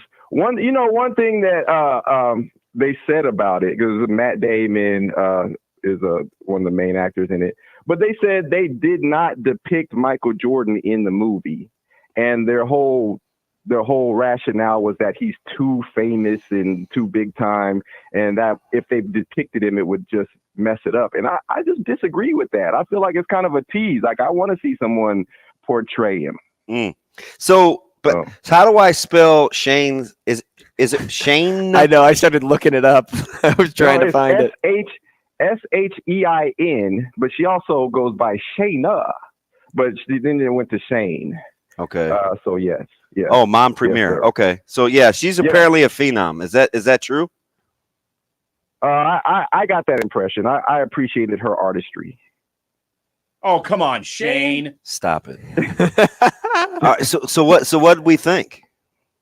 So the movie, it spans George Foreman's life from childhood through becoming the oldest heavyweight champion in boxing history at age 45. I felt like it was an honest portrayal, because when someone has a movie about themselves, it's easy to make themselves inflated, and bigger than what they were. And it seemed like they showed his faults and his flaws, and and I thought that the quality of it was really uplifted by having Forrest Whitaker in the movie, who is a fantastic underappreciated actor. Yeah, he played his trainer, and they showed how they met and everything, and he seemed like he elevated the rest of the cast. I think Forrest Whitaker is fantastic. I mean, to be honest. Yeah, he's a proven commodity for sure.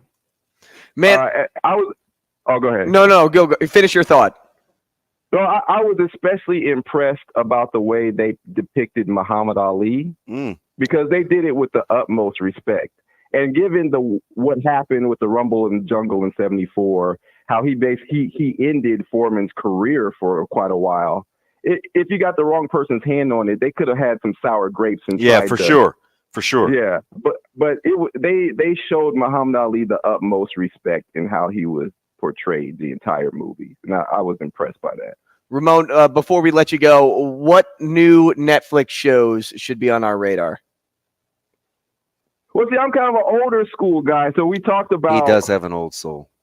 Yeah, we have talked about a series called The OA before, and if you haven't seen that, that is magic. But it was canceled, but it's still magic. So are you one of those guys, man, that's kind of down on only getting like 6 shows and then it doesn't finish? Because it seems like that's happening a ton. I'm not down on it. I appreciate the ones that are able to finish, but there's a lot of moving parts. You have to get the production right, the money, all of that, and a lot of things get shut down prematurely. So part of being a great show for me is actually being able to finish the entire arc of it. How many moans are we giving the George Foreman movie? Well, you know what? I think it competed very well with the Creed movies, and I actually like the story better. I give Big George Foreman 5 moans. Whoa! Okay. Out of 5. Okay, that's rare. I believe there's only one other show. Ramon, you break us off a call anytime, especially with writers not writing. I'm gonna need something to watch. We appreciate you. Thanks, buddy. Rogers and Benning will be back in 4 minutes.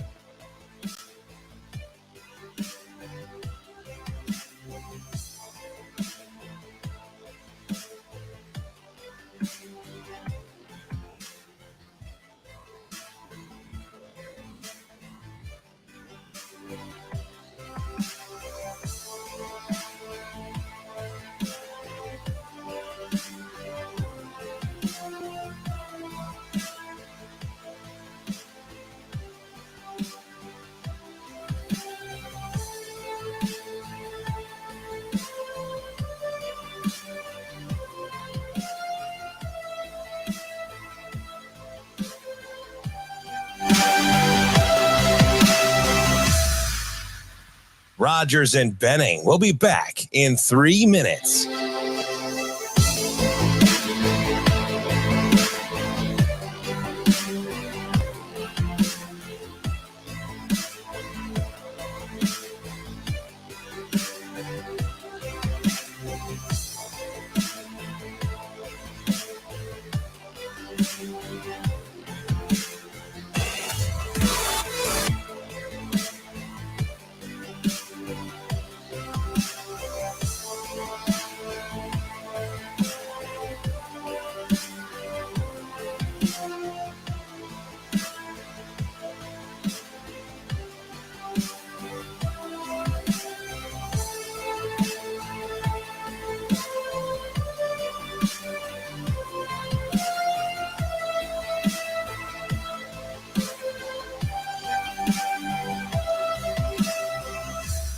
Rogers and Benning will be back in 2 minutes.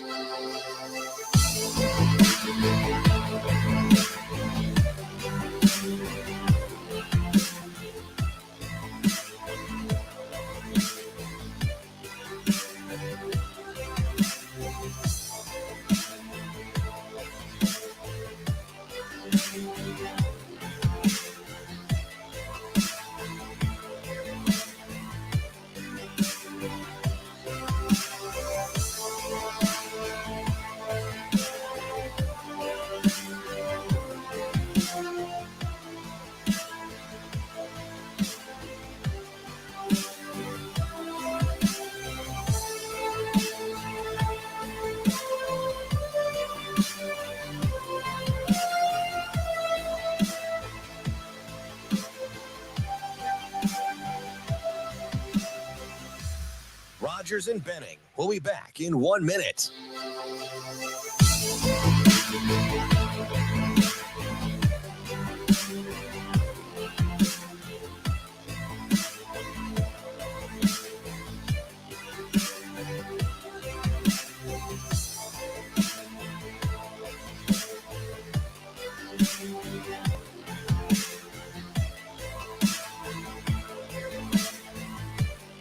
Rogers and Benning will be back in 30 seconds.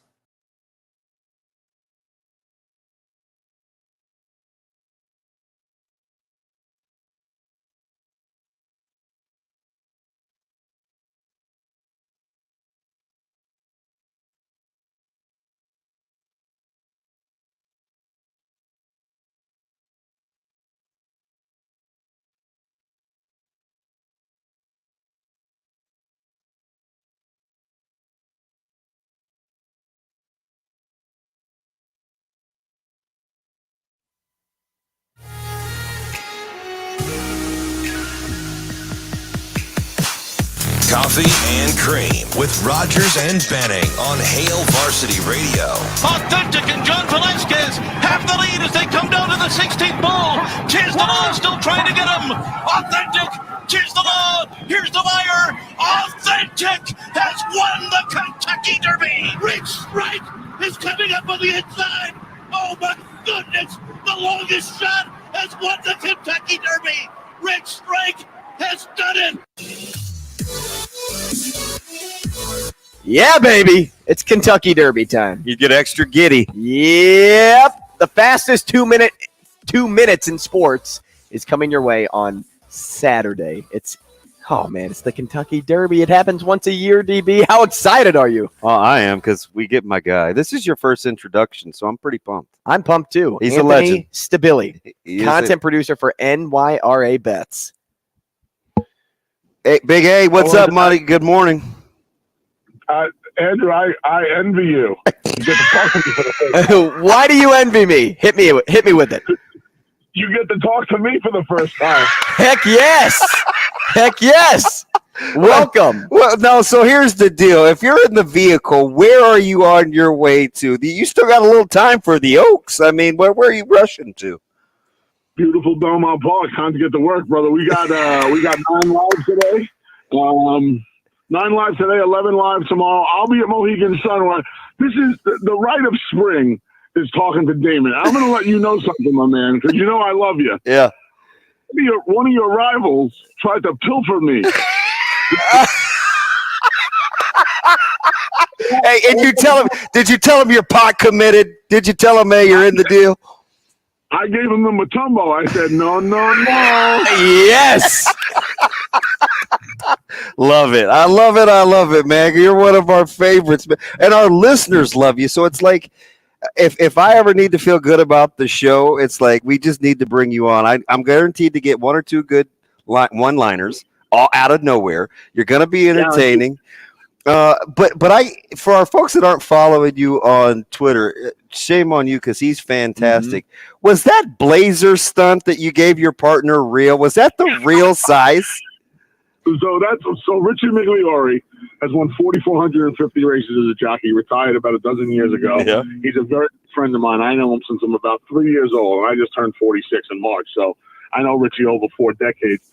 I forgot my jacket. I forgot my blazer down in the Naira TV office. And I was like, hey, do me a favor, bring it up. And when he walked up to the set, he had his jacket on a hanger.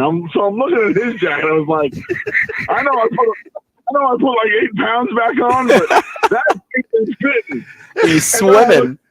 He looks like Josh Baskin and Big. Yes! Great job. Oh, shoot. So, look, we got some really good. We got some 5-to-1s. We got some 6-to-1s. We've got some 9-to-1s. When you're capping this deal, where does this rank in the derbies and let's say the last 5 or 6 years for you in terms of getting some good value?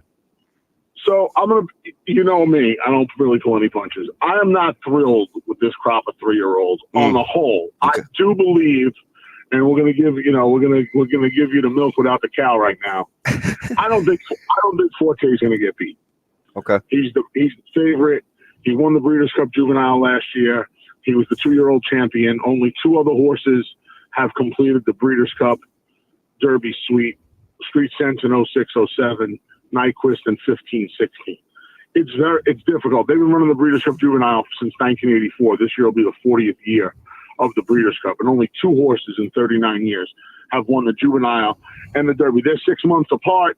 It's tough. Coincidentally, both of those horses did it having raced both of them in Kentucky. Churchill Downs for Street Sense, he won both at Churchill. Obviously, the Derby's at Churchill.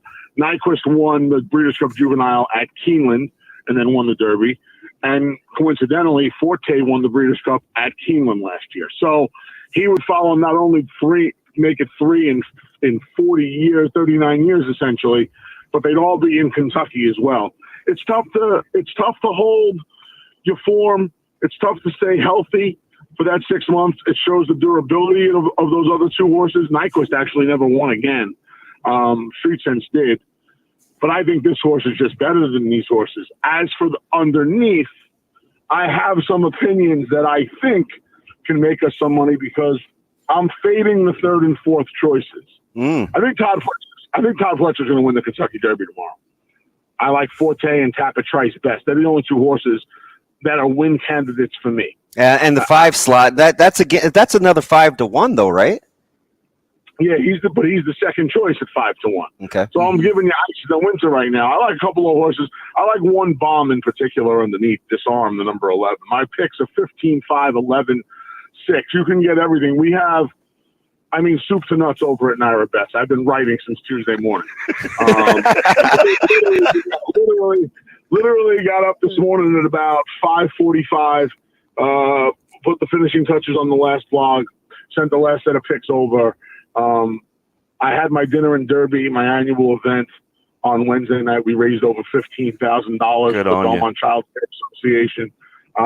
So other than getting ready for dinner and Derby, I've just been working. There's picks up for Belmont and Churchill for the next 2 days. There's blogs up for everything. So just head over to NairaBets.com. It's free. The content is all free. You don't have to pay anything.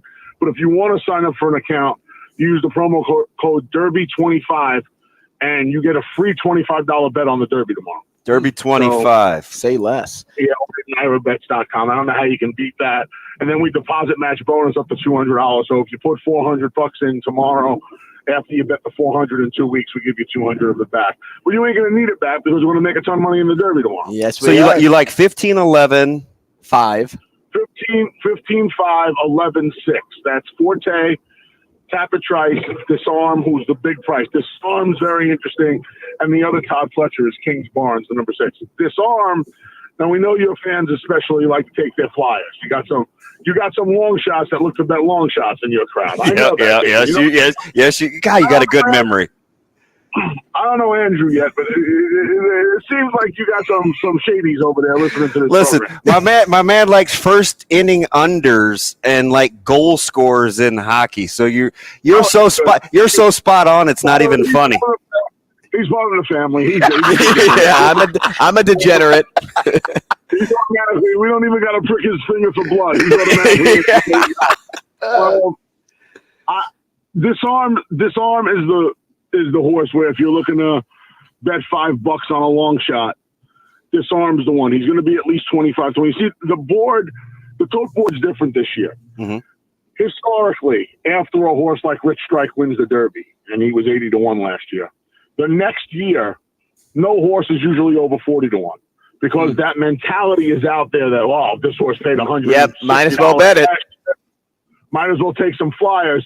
That's good for us if we have a real opinion. Like I have a real opinion this year. Forte's 9-2, I think, right now. He was 3-1 on the morning line. I think he's 9-2 right now.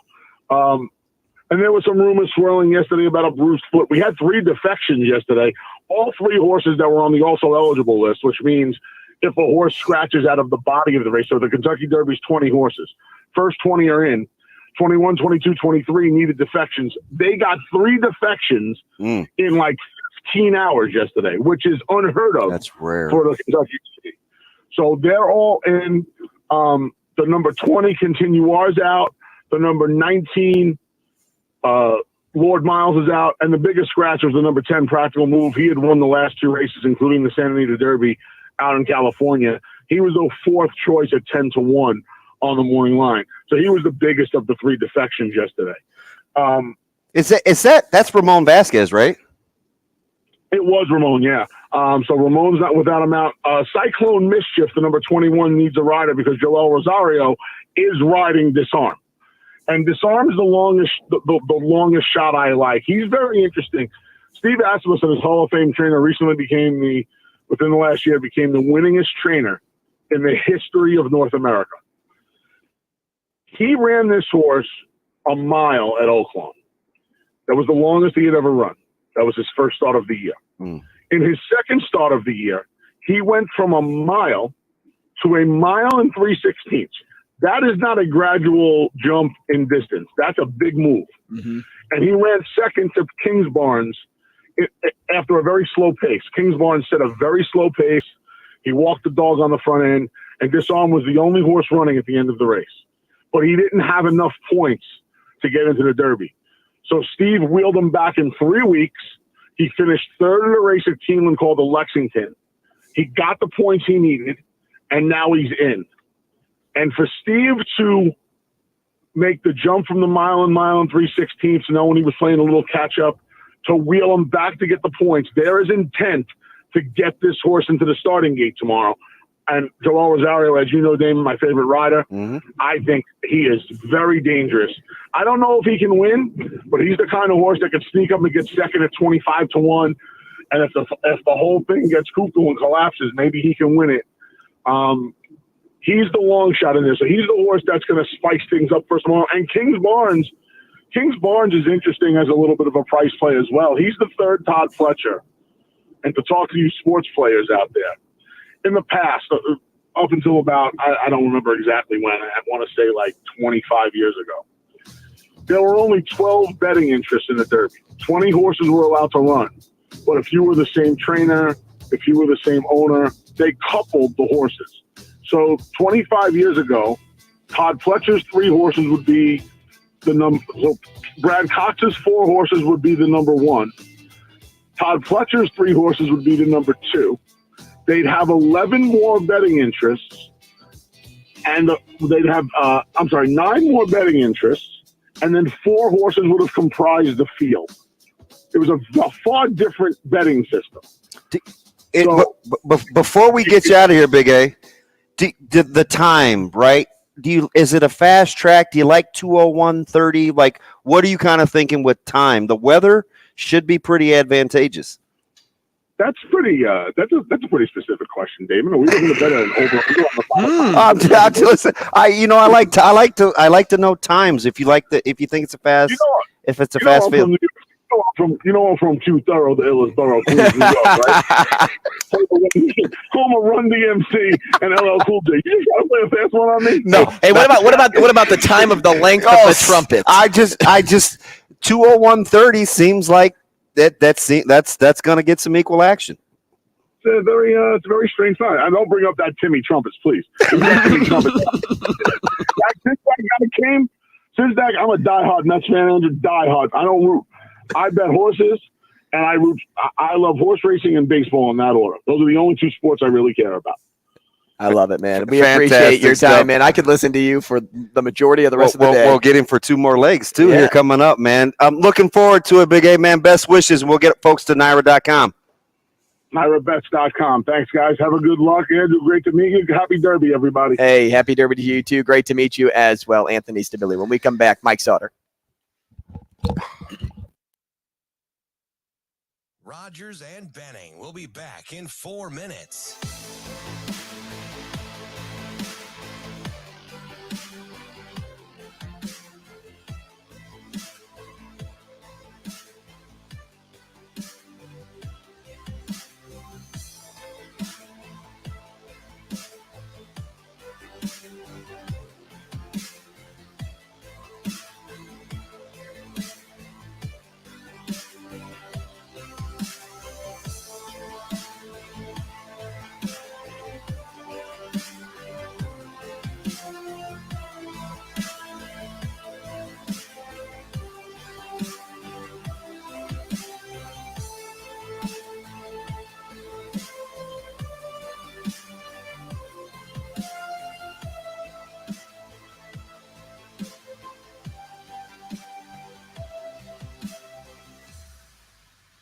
Rogers and Benning will be back in 3 minutes.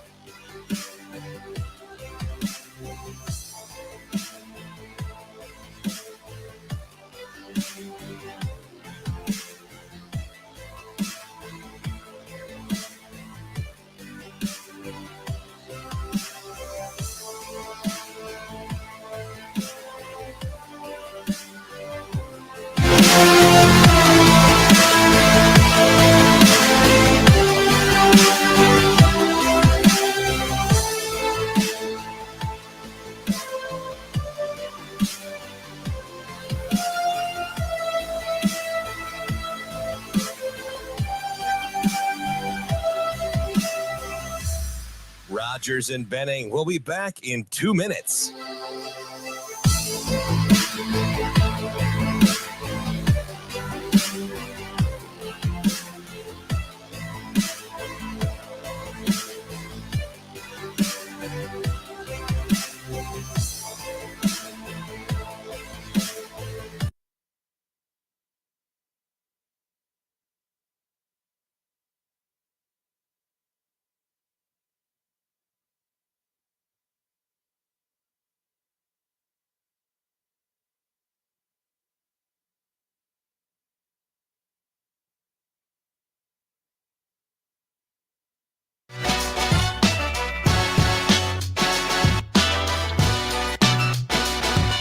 Coffee and Cream with Rogers and Benning on Hail Varsity Radio. Oh, yeah, no doubt, no doubt. Mike Sautter. I would agree, Damon. Mike Sautter. Yeah. Mike Sautter. Oh, man, you're going to put me on the spot. Mike Sautter.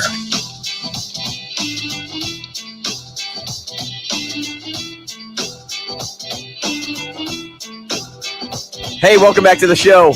888-638-4876 if you'd like to get involved at any point. Coffee and Cream in the morning on Hail Varsity Radio, powered by Currency. We're live from the H&H Chevrolet stage at Hail Varsity Club. Before we get to Mike Sautter, I'd like to take a moment and tell you about Dingman's. Dingman's Collision Center is your one-stop shop for all your car needs. They can fix tires. They can do oil changes. They can essentially rebuild any part of your car. Well, I don't know about that. If you total your car, I don't think they can do too much. They'll just tell you it's total. Yeah, they'll just tell you what it is, but they will treat you nice when they do it because they are some of the nicest people over there at Dingman's. I mean, I told a story earlier this week about how they even recommended me to competition, and that just makes me want to go back to them even more now for all of my car issues. If you have any issue, go to Dingman's Collision Center to get your stuff figured out. Let's bring in Mike Sautter now, high school sports insider for Hurrdat Sports, at Mike Sautter _ on Twitter. Mike, good morning. Well, it's a okay morning. What's up, Jerome? Good morning to you. You take it for however it is. You know what? But take some solace in that, Drew Don, because you've been the only ray of sunshine amongst it is cloudy amongst outside. a ton of doom and gloom. I've been not very good. Sautter comes in. I don't know. You still say good morning. As Denny Downer. Shane comes in. Well, when cussing. Shane says good morning, it means something else. Well, and you've been the only one that's like been steady Eddie. I finally got my knee surgery scheduled thing. That's kind of gonna take me out of doing some stuff for a couple, a half a week. I'm not a karma guy. Not great. I don't, I don't like say that because I don't like a pound of flesh, but I do somehow feel like you hammering Mulligan Chuck over Mulligan his wrestling over his knee injury when you guys were wrestling is very Michael Jerome Sauterish, and now you have a knee injury. Karma. Yeah, mine's a little. Mine's a little more. How about this? I was hoping it would be a meniscus, and it's not. So meniscus. I was like praying, like please just have it. Which be a kind of meniscus. made sense because meniscus is when it actually hurts, right? Yeah. But you have some degenerative stuff going on, huh? Yeah, it's I have a cyst in the back of my knee. Do you have some Brandon Roy? Oh man. Yeah, do you have some Kawhi Leonard? Yeah, something. I got a cyst on the back of my knee that is a centimeter away from the main artery that supplies my. So lower you're not leg. getting good blood flow. Yeah, and do then you have drop leg yet? I don't know what that means. Left or right? Where it's you kind of have to like drag it with you A little bit, not a ton. Hey, and then I have nothing to play around with, my guy. And then at the same time, they're gonna do nerve decompression surgery because the nerve that runs from your knee to your toes is like it's nerve entrapment. It's like tangled up in stuff, right? And that's the lower leg injury. Have your daughters part. watched Tangled? Oh yeah, You have a new perspective. so they love that movie. They actually had For great some detail and animation for a terrible. It's story. pretty. Yeah, basically Rapunzel on crack. Oh yeah. Yeah, I've seen it. It's overrated. And what's the rehab like on? No crutches. So I'm planning on. I have it on March 15th is the surgery, and then Wait, what? Huh? May or March? May, like in a Bro, week. I was about to say. No, so sorry. you'll be on the men same time as Caleb. It's like about a 5 to 6 inch incision that wraps around the outside of my knee, and he's like, no crutches. Anybody else bend their knees?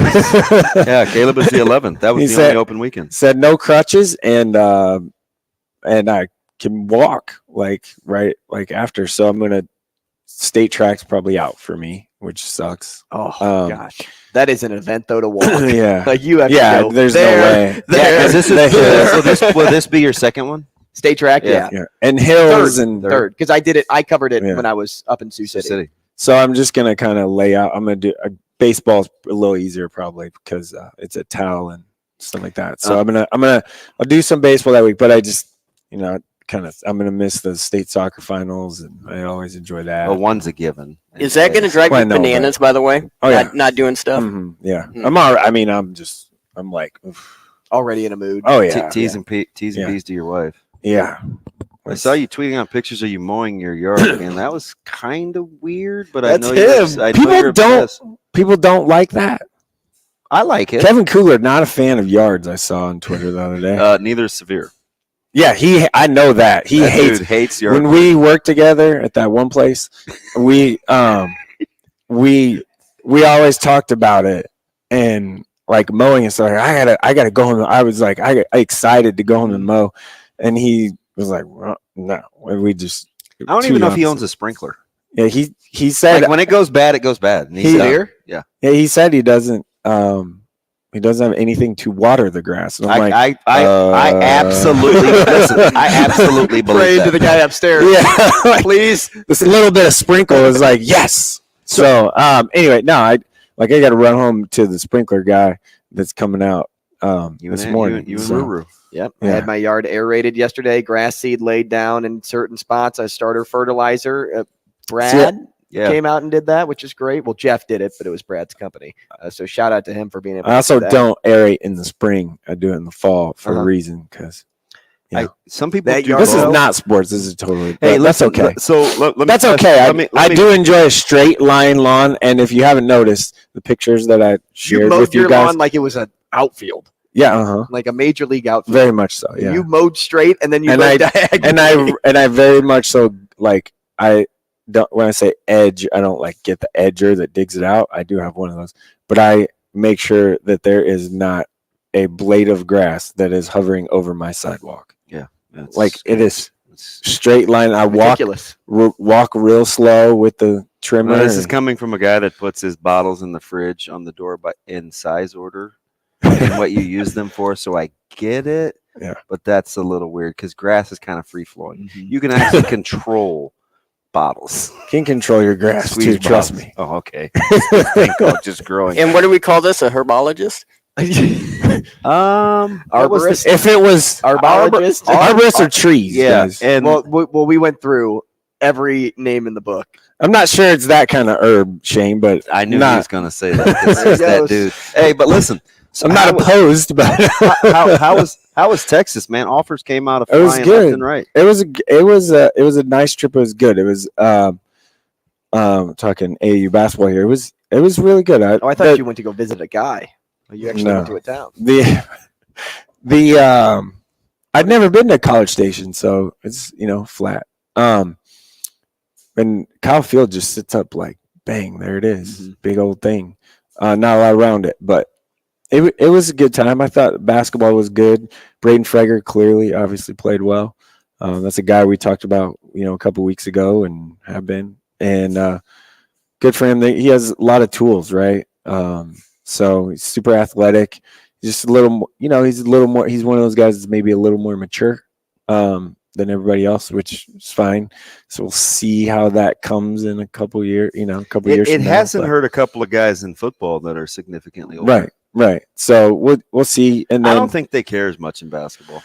Yeah, no. Frankly, I think they want them to be older and not have to deal with it. But that happened, and then Amir Martin gets an offer too from Cal State Northridge, and he just can shoot. I mean, he can really shoot. And a lot of people are talking him as a point guard. Yeah, well, he's learned. He's getting, which is a little different, right? He's getting downhill a lot better. His body's kind of changing. He's kind of finishing maturing more. His body's just that baby fat stuff's kind of going away a little bit. So it's good. The ETG 16s had a nice weekend. 17s finally got one. They're playing much better. Listen, people look at it and people have said, well, they're not winning. Geez, are they bad? I'm like, no, they're not bad. They're definitely the best team around here. And they might go 4-0 this weekend in Kansas City. They're still good. It's just they don't have the 6'9" dude that's super long, or 6'8" dude, the rebounding and interior inside defense. Like, it is what it is. This senior class of basketball, there's just a lot of it outside of Trayson Anderson, who clearly has played well too, because he got a bunch of offers, Wyoming and North Dakota State, and he got Illinois, Chicago yesterday. So that stuff, like, Trayson would have been the ideal fit on that team. Oh yeah, I wish he was playing with us. But you can say the word politics happened. So that but Trayson's a good player, and that MBDA team's pretty good too. I like Kate them. Cook, and they got some nice length, and Kate sprouted, didn't he? Yeah, he's and he's getting some interest stuff. That team's pretty good. Dylan Clausen's on there from prep, so that team is good, and they're playing on the recruit look kind of schedule, and that's good for them. That's a solid move for them. So Trayson's interesting. but in that senior class, there just isn't a lot, or the 2024 class, there just isn't a lot of height. I mean, the best, the best players are all like guards or wings, right? So, and three of them you kind of two, because one just happened to have a good weekend, but you highlighted Jaden, Mosser, and Mosser's shot. Caleb. Yeah, Mosser's shot. I mean, he was on fire. Like he's a specialist, and everyone knows that, right? Meaning he's a 3-point shooter, and that's what he does. I don't think I've ever seen him like try and take anyone off the dribble, honestly. I remember one game early last season, Millard North. I can't remember who they were playing. He was 7 of 7 from the foul line, and I'm like, why would you foul him on the dribble? Don't foul him at all, especially on the dribble. Like he's going to shoot it. He's not interested in getting to the 10. He can backdoor cut you though if people find him and finish and stuff. So he did a good job of that. But that team's good. They probably should have actually, in the Adidas 3SSB circuit right now, they have the one win, and they should probably be more like 500. Could be easily be 4-0. Yeah. 4-4. Yeah, I mean, so there's a couple games that just late, and all games are pretty much competitive.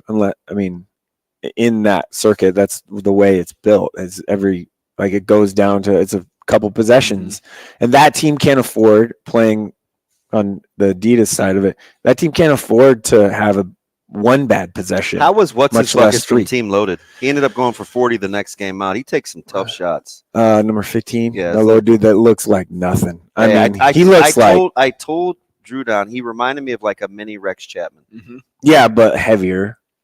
And doesn't look the part at all.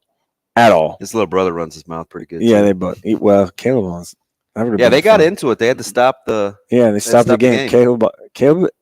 One thing about Caleb, he's not going to back down from anyone. And this dude was talking, and there was a parent of the other team right next to me. Yeah, and I was, you know me, I was so close to saying something. He's like, he yelled something, and I was like. I almost said, "Hey man, that ain't the guy."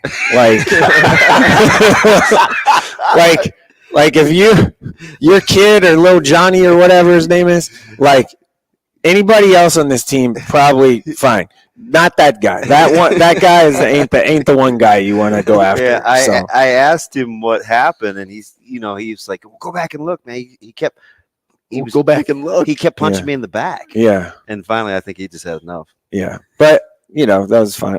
It's good. It's really good to watch that high level stuff. Man, it's really good. Best of the best.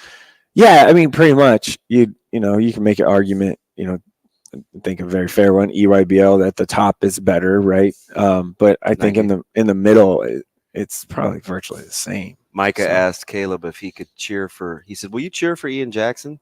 Because he gave him 31. Yeah. And he's going to Carolina, and Caleb they won that game. Caleb likes Carolina, and Caleb goes, "Yeah, since basketball is not my sport, yeah, maybe, but unlike you, I'm not a fanboy." And I was like, "Here we go." But he just couldn't answer the question. He is way good. Ian Jackson, yeah, he's tough. Ian Jackson happens when you go to a blue blood. Ridiculous. Well, they saw Oh Boy from Michigan State last week that gave him 40. Badunga. No, that's Indiana Elite. Oh yeah. Oh, sorry, wrong guy. Yeah. But that dude is. I can't get him out of my mind. That kid is. He's supposed to go to Cincinnati. I'm like, he's way. Better. I don't know. He's way better than that. Dude, every that's where I saw Painter, McCronin. Yeah. I think that there's some talk that he's probably not going to go there to Cincinnati. So yeah, the reason for that is there's connections. Indiana Elite's program director, founder, his son is on the staff, and it's Cincinnati. Son also was in the mix for the Creighton job, assistant. Hey, you never know with NIL too. His son was in the conversation before Derek. I know Creighton's recruited a couple guys from Indiana Elite. Yeah, of course, multiple offers. They should. Hey, so let's go to football locally. Judon and I have been talking about it kind of all week. And you were at track talking about CJ. A lot of schools in town this week. I know there's a lot on Wednesday. Yeah. Or wait, Tuesday. Yeah, there was a lot. Yeah. Return visit from Joe Gans was here, and he was like, "Tell me how Preston Okafor runs." I was like, "Okay." And then boom, Preston Okafor gets an offer. Yeah, we have yet to really get him any high school tape yet, but he is athletic. Are you? So let me ask you Go something. Are you kind of surprised, as you're like knee deep in this now, how recruiting actually goes, where you look at 13 or 14 games of tape versus They don't matter. schools basically waiting on measurables? Have you reconciled that yet? I think measurables matter more in basketball than football. A little bit, yeah. I could see that.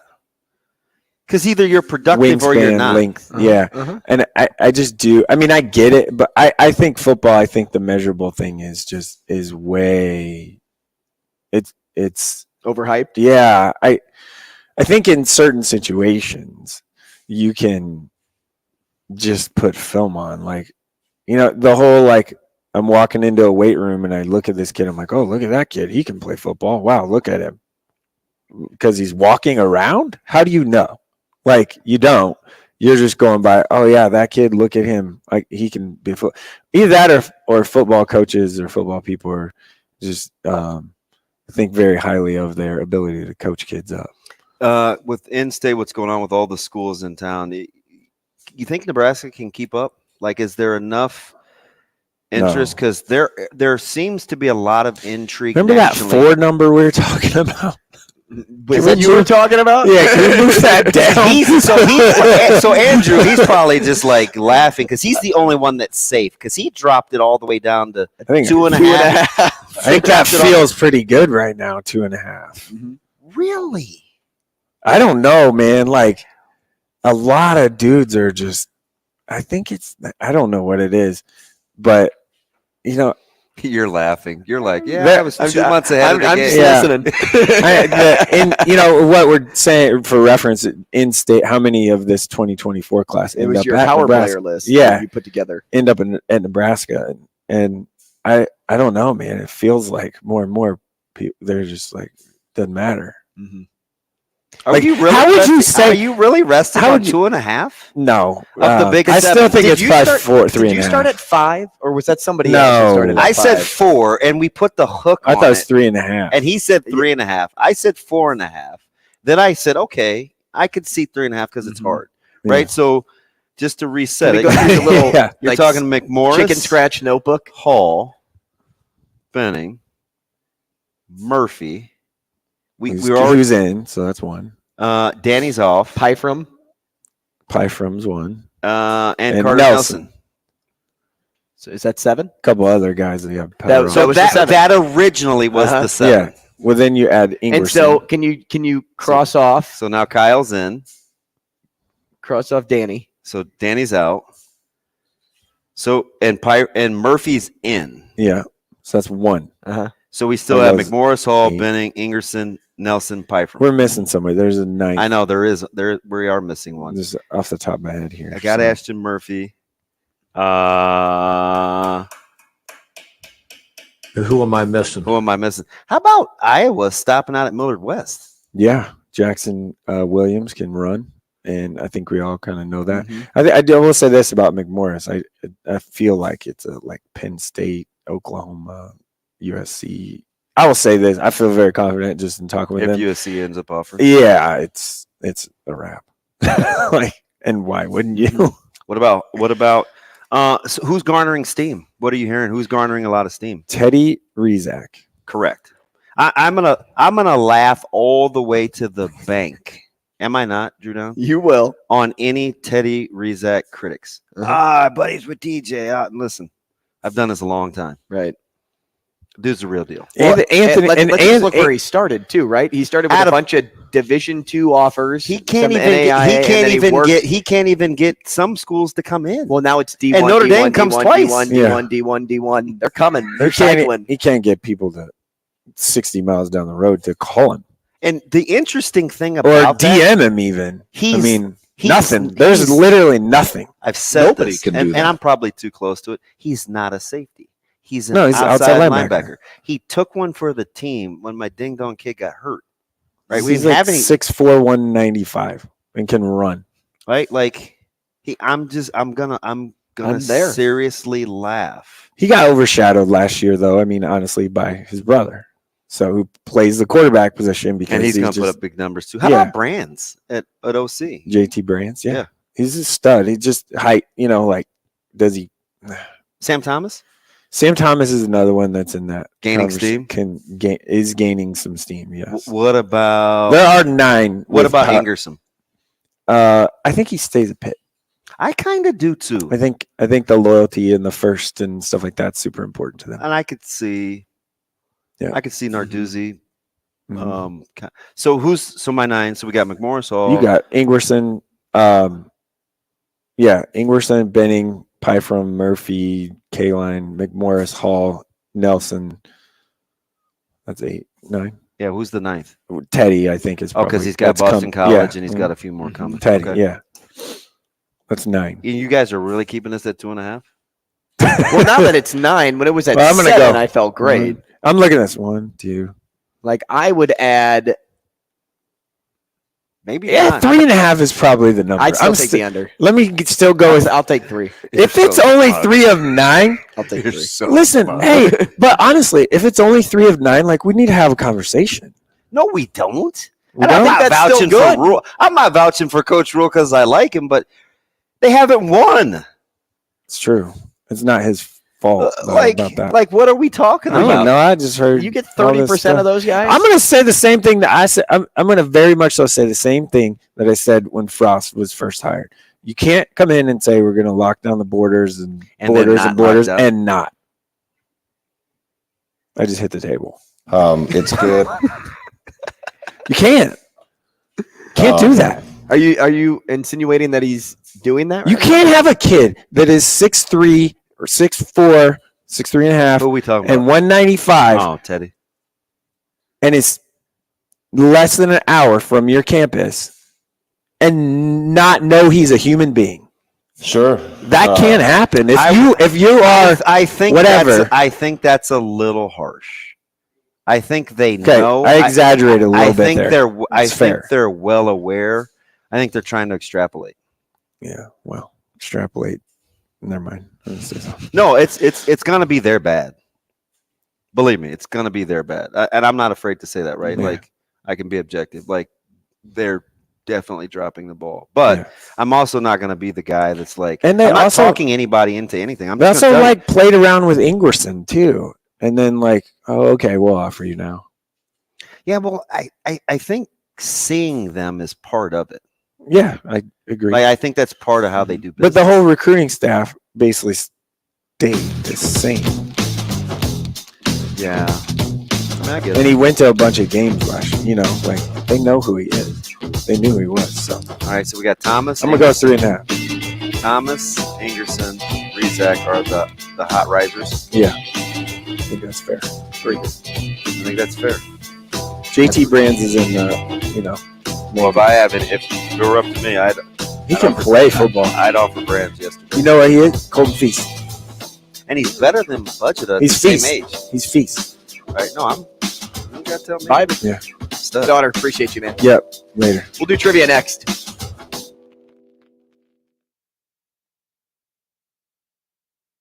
Rogers and Benning will be back in 5 minutes.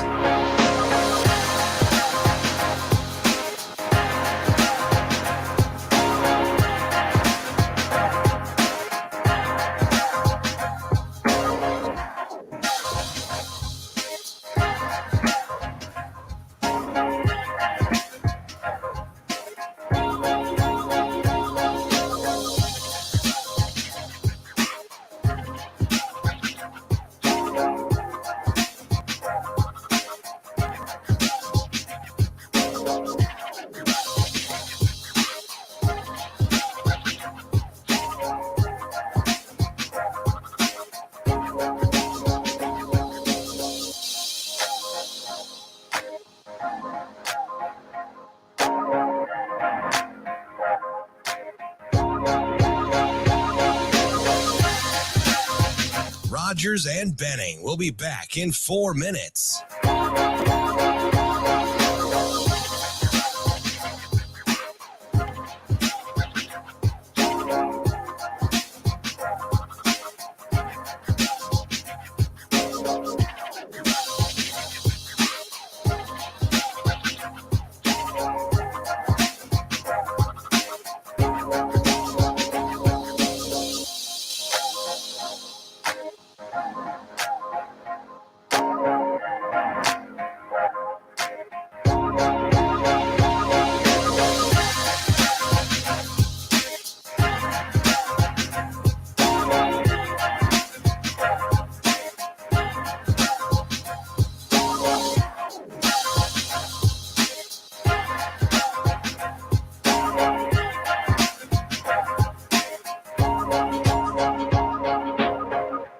Rogers and Benning will be back in 3 minutes.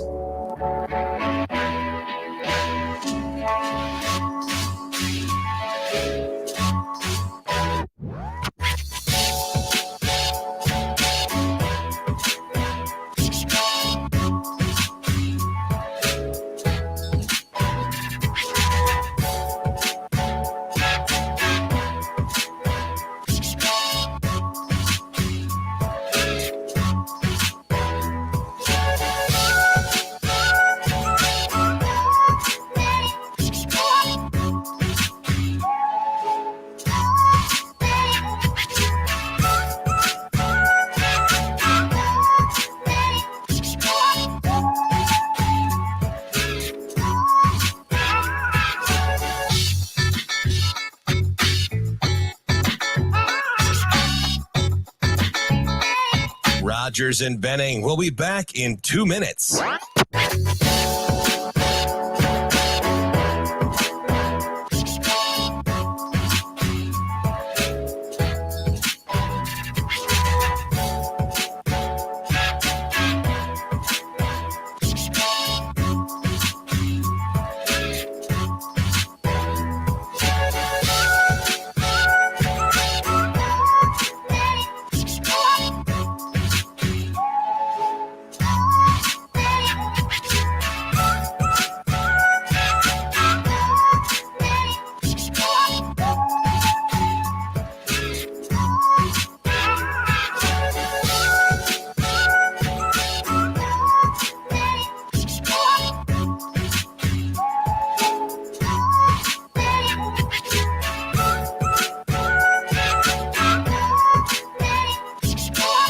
Rogers and Benning will be back in 1 minute.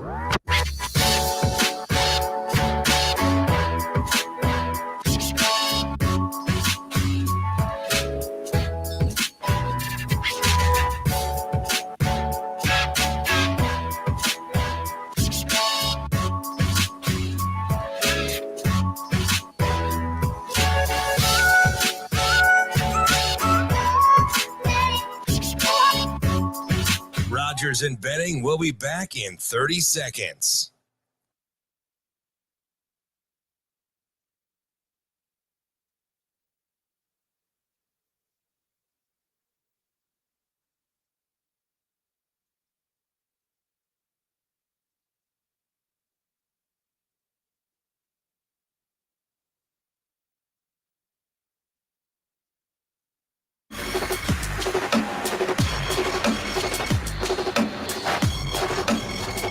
Coffee and Cream with Rogers and Benning on Hail Varsity Radio.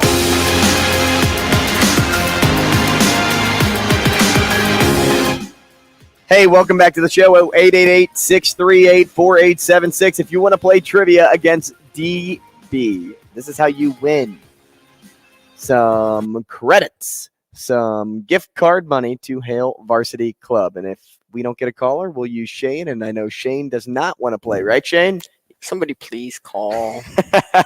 So give us a call. Again, 888-638-4876. Before we get to the game, let me take a moment and tell you about Dire Law, because I don't know if DB is going to feel any personal injury, whether a listener defeats him, whether Shane defeats him, or vice versa. Maybe Shane, if it ends up being you, you feel some personal injury, and you can call Dire Law, the team to provide you with a helping hand when you need it, no matter what you're dealing with. Dire Law, 402-393-7529 is their number, or visit Dire Law to chat with trusted professionals about your personal injury claim. Shane, why do I have the feeling that I'm going to be calling that number after this segment? Because I honestly and wholeheartedly believe that it's going to be a victory for DB. But should I put my faith in you? If I could put money down, what would the odds be on you? I would say it's probably pretty good. Good odds, like plus 300? Plus 4. Plus 400. All right, I'll put money on you. You get answer choices. You ready to go, Shane? Let's do it. All right, your first question. What was the name of the last horse to win the Triple Crown? Was it American Pharoah, Smarty Jones, or Justify? The Triple Crown. The Triple Crown. What are the horses again? American Pharoah, Smarty Jones, or Justify? It wasn't Smarty. What are the other two? I'd say American Pharoah. All right. Question number 2. Shane, which NBA team was the only team to win a championship other than the Celtics from 1957 to 1962? Was it the St. Louis Hawks, the Los Angeles Lakers, or the Philadelphia Warriors? I'm going to go with the Warriors. And question number 3, which former first ballot Hall of Famer in 2018 holds the record for most walk-off home runs of all time? Okay, I'm going to tell you that again. 2018 Hall of Famer first ballot. Okay. Holds the record for most walk-off home runs of all time. Jim Thome, Vlad Guerrero Jr., not Vlad Guerrero Jr., Vlad Guerrero, or Chipper Jones? Chipper Jones. Should we take a call here? Take the call. See if it's somebody that actually wants to correct you on some answers. He's going with Chipper Jones. Because if we have an actual listener, I'm going to turn it around. I'm going to say, hey, they get to play.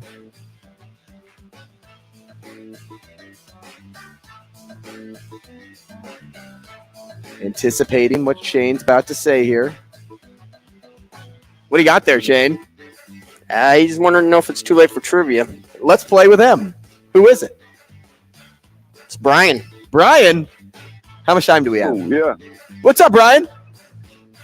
Hey, guys. How you doing? You got time. You got time, man. We're going to do trivia with you because let's just say I think Shane was going to struggle there. So here's the deal. You get answer choices. DB does not. You win. You get a $25 gift card to Hail Varsity Club. Sound good? Yep, let's go. All right, question number 1. What was the name of the last horse to win the Triple Crown? Was it American Pharoah, Smarty Jones, or Justify? American Pharoah. Question number 2. Which NBA team was the only team to win a championship other than the Celtics from 1957 to 1962?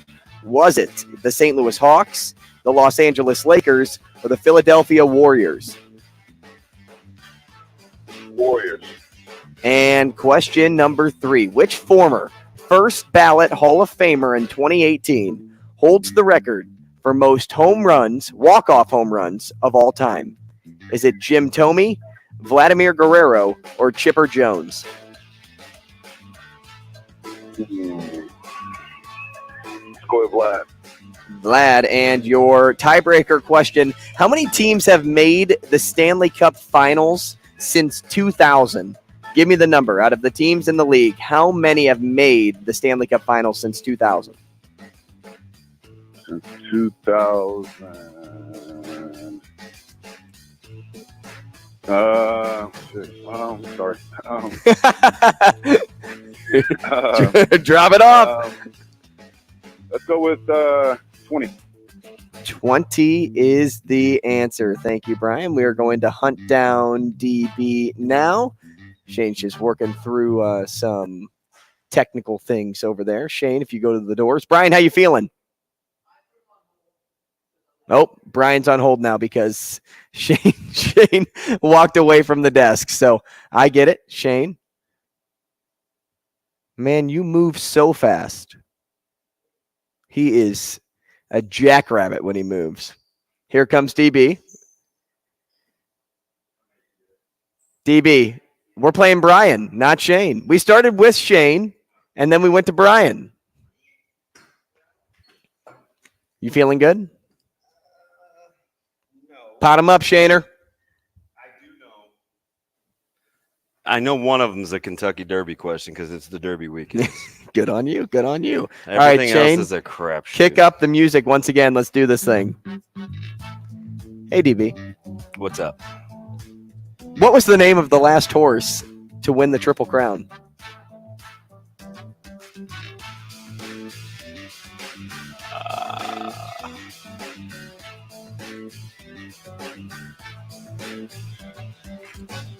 Can I come back to it? You can. Yep. All right. Because you may want to save your lifeline. Well, I know it's one of two. I can't remember which. It's either American Pharaoh or Justify. I need time. Let me come back to it. Okay. Which NBA team was the only team to win a championship other than the Celtics from 1957 to 1962? What? The only team in that large stretch of championships. It's actually probably, I think it extends even further into all the way when the Celtics just won, 8, 9 in a row, whatever it was. One team stopped it. Who were they playing all those years? Was it St. Louis? But they were winning. I got to come back to that. Hey, I'm going with Justify for number one. Okay. All right. Let's see here. I may have to use my lifeline on that one. Which former first ballot Hall of Famer in 2018 holds the record for most walk-off home runs of all time? Coach Manji's team. He's an Indian or Guardian.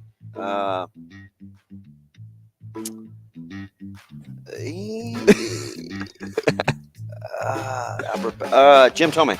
And the middle question, you want the answer choices? Yes. So the question was the only team to win a championship other than the Celtics from 57 to 62. Was it the St. Louis Hawks, the Los Angeles Lakers, or the Philadelphia Warriors?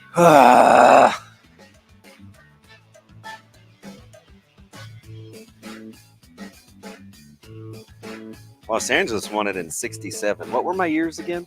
57 to 62. I'll take St. Louis. They played them all the time. And the tiebreaker, how many teams have made the Stanley Cup Finals since 2000? 44. There's not 44 teams in the NHL. Oh, you mean different teams? I thought. Yeah. Sorry. I get you now.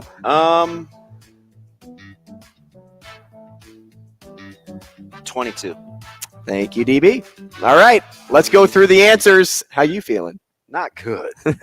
God, these sucked. Brian, you back? Yep, I'm here. All right, let's go through these. He's got a little pep in his step. He probably feels good. What was the? I don't know. You got me here now. All right, what was the name of the last horse to win the Triple Crown? Was it American Pharaoh, Smarty Jones, or Justify? Brian, you said American Pharaoh. DB, you said Justify. The answer is Justify. Let's go. 2018. American Pharaoh was 2015. I know it was one of the two. Mm-hmm. That was a dice roll. Yep. Luck. All right, question number 2. Which NBA team was the only team to win a championship other than the Celtics I don't from feel good about 57 to this. 62? Brian said the Warriors. You said the Hawks. It was the Hawks. Well, they played them all the time. Oh my God, Yep. dude. And then which? Oh my God. The last question: which former Hall of Famer in 2018 holds the record for most walk-off home runs of all time? Guerrero was Brian's answer. DB's answer was Jim Tomey. It is indeed Jim Tomey. Let's a go. Sweep for DB. Plus, if it's icing on the cake, how many teams have made the Stanley Cup Final since 2000? Brian said 20. DB said 22. It's 23. We're talking to Matt Vrzal next. Let's go.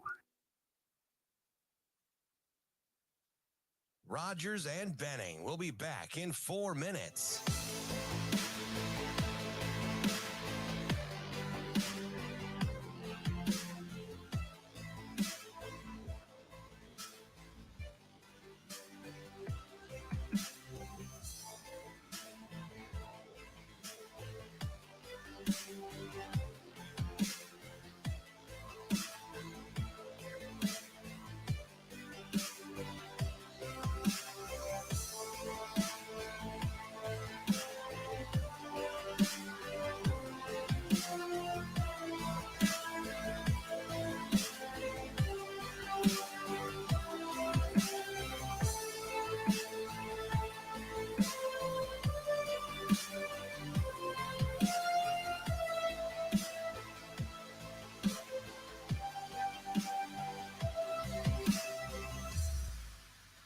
Rogers and Benning will be back in 3 minutes.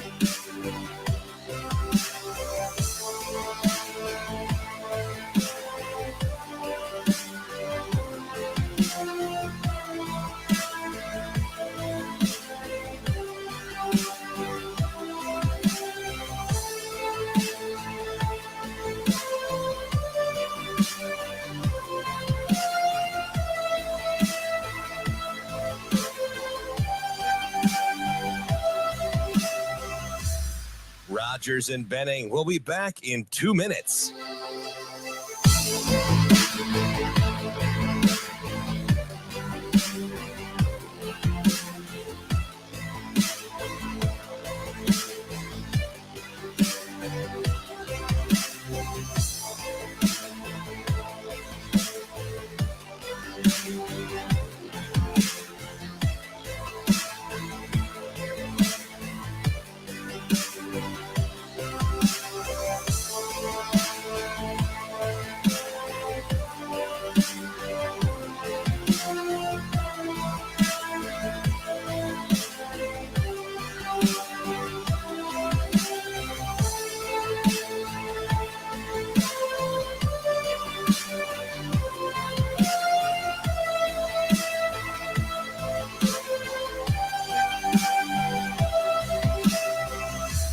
Rogers and Benning will be back in 1 minute.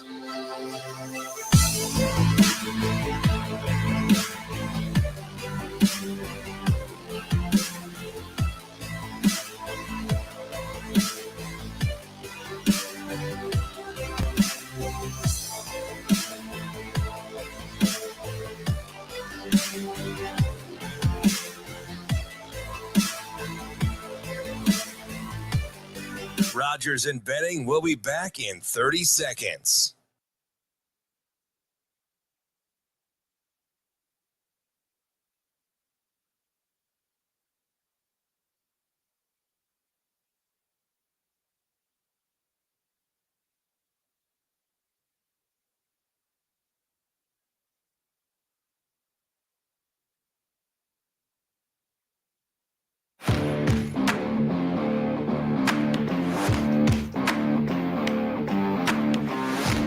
Coffee and Cream on Hail Varsity Radio with Andrew Rogers and Damon Benning. Now let's find out what Matt Vrzal is better at. Telling stories or making pizza. Matt. Matt's an exceptional young man. Matt Vrzal. Happy birthday, Matt. You know, Matt, he's a tremendous athlete. Matt Vrzal. Come on, Matt, I'm with you. You know, like Matt Vrzal, you're one of the sexiest people in the world, but you're not one of the most beautiful. How does that happen? Here is Matt Vrzal. All right, Matt, thank you very much. Hey, welcome back as we wind this thing down on a Friday. It's Coffee and Cream in the morning on Hail Varsity Radio, powered by Currency. Damon Benning, Andrew Rogers. We're live from the H&H Chevrolet stage at Hail Varsity Club, and happy to welcome in our Friday closer, Matt Vrzal, here joining the show. Former Husker and Pisons Pizzeria owner, Mike. I was just talking to Sautter. Matt, good morning. He kills Sautter. Doesn't matter. Good morning. Good morning, gentlemen. How we doing? I'm good. How about you, Matty? Just over here running Damon Benning's meat storage. Just waiting for the next withdrawal. Do you still have stuff in his coolers? It's as small a batch as there's been in quite some time. Right? Is that accurate, Matty? That's very fair, Damon. I took some stuff the other day.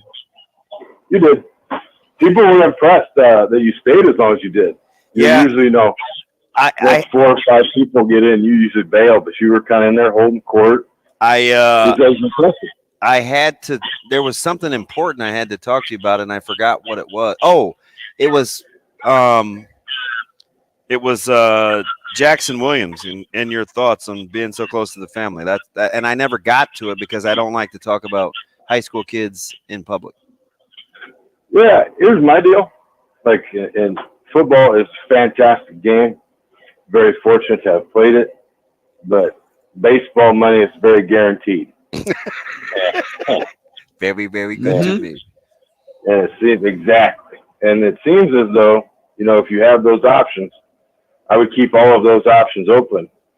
But, you know, I would. It's an athletic family. You know, if you look at it being we're this close to the Kentucky Derby, you know, Sire and Stud are pretty athletic people. So you got nothing but genetics there, and the kid can run, he can do it all. So it'll be like to see him get a little size on him, but his dad was never a huge human being. His mom is not a very large person either. So it'll be interesting to see how that goes. She's teeny. At least Jamella's tall. Although I think Sarah is kind of tall for a female. Yeah, she is. I mean, I'm not saying I ain't talking vertically. I'm talking thickness and width. Yeah. It's the itty bitty families. I was talking to a baseball guy that was listening this morning when we were talking about him, and he's pretty impressed. He thinks that he's not only could be like a D1 level pitcher if he wanted to be, because he's like upper 80s, 90. And we know he can run. He's in center field. He said he thinks he could be a two-sport guy too at like an Iowa or a Nebraska type school. To do that, you got to have a coach that is willing to, and I don't know if either one of those coaches are. I thought I did, and that didn't come to fruition. So you're 1,000, you're 1,000% spot on. Yeah, but I mean, it's, you know, athletes are athletes, and they're going to go and play games and be good at them, and then you can do it. It's just there's a very few that actually pull it off. Yeah, I feel like at the highest level, it's rare. Maybe at like NAIA, you know, smaller D2, D3 schools, you can do that. D1, it's pretty tough. I don't even think you could do it at like Northwest Missouri State. I mean, basketball, football, like they win championships.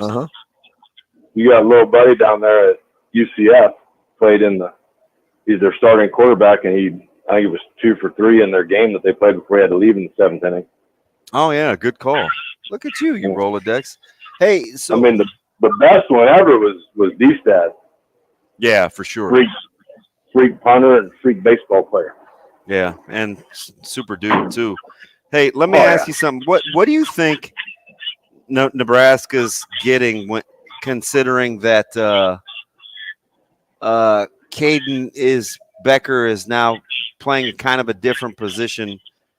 Like at the tight end spot. I saw him he's at my barbershop last week, just kind of stumbled in on a humbug. He is a big kid.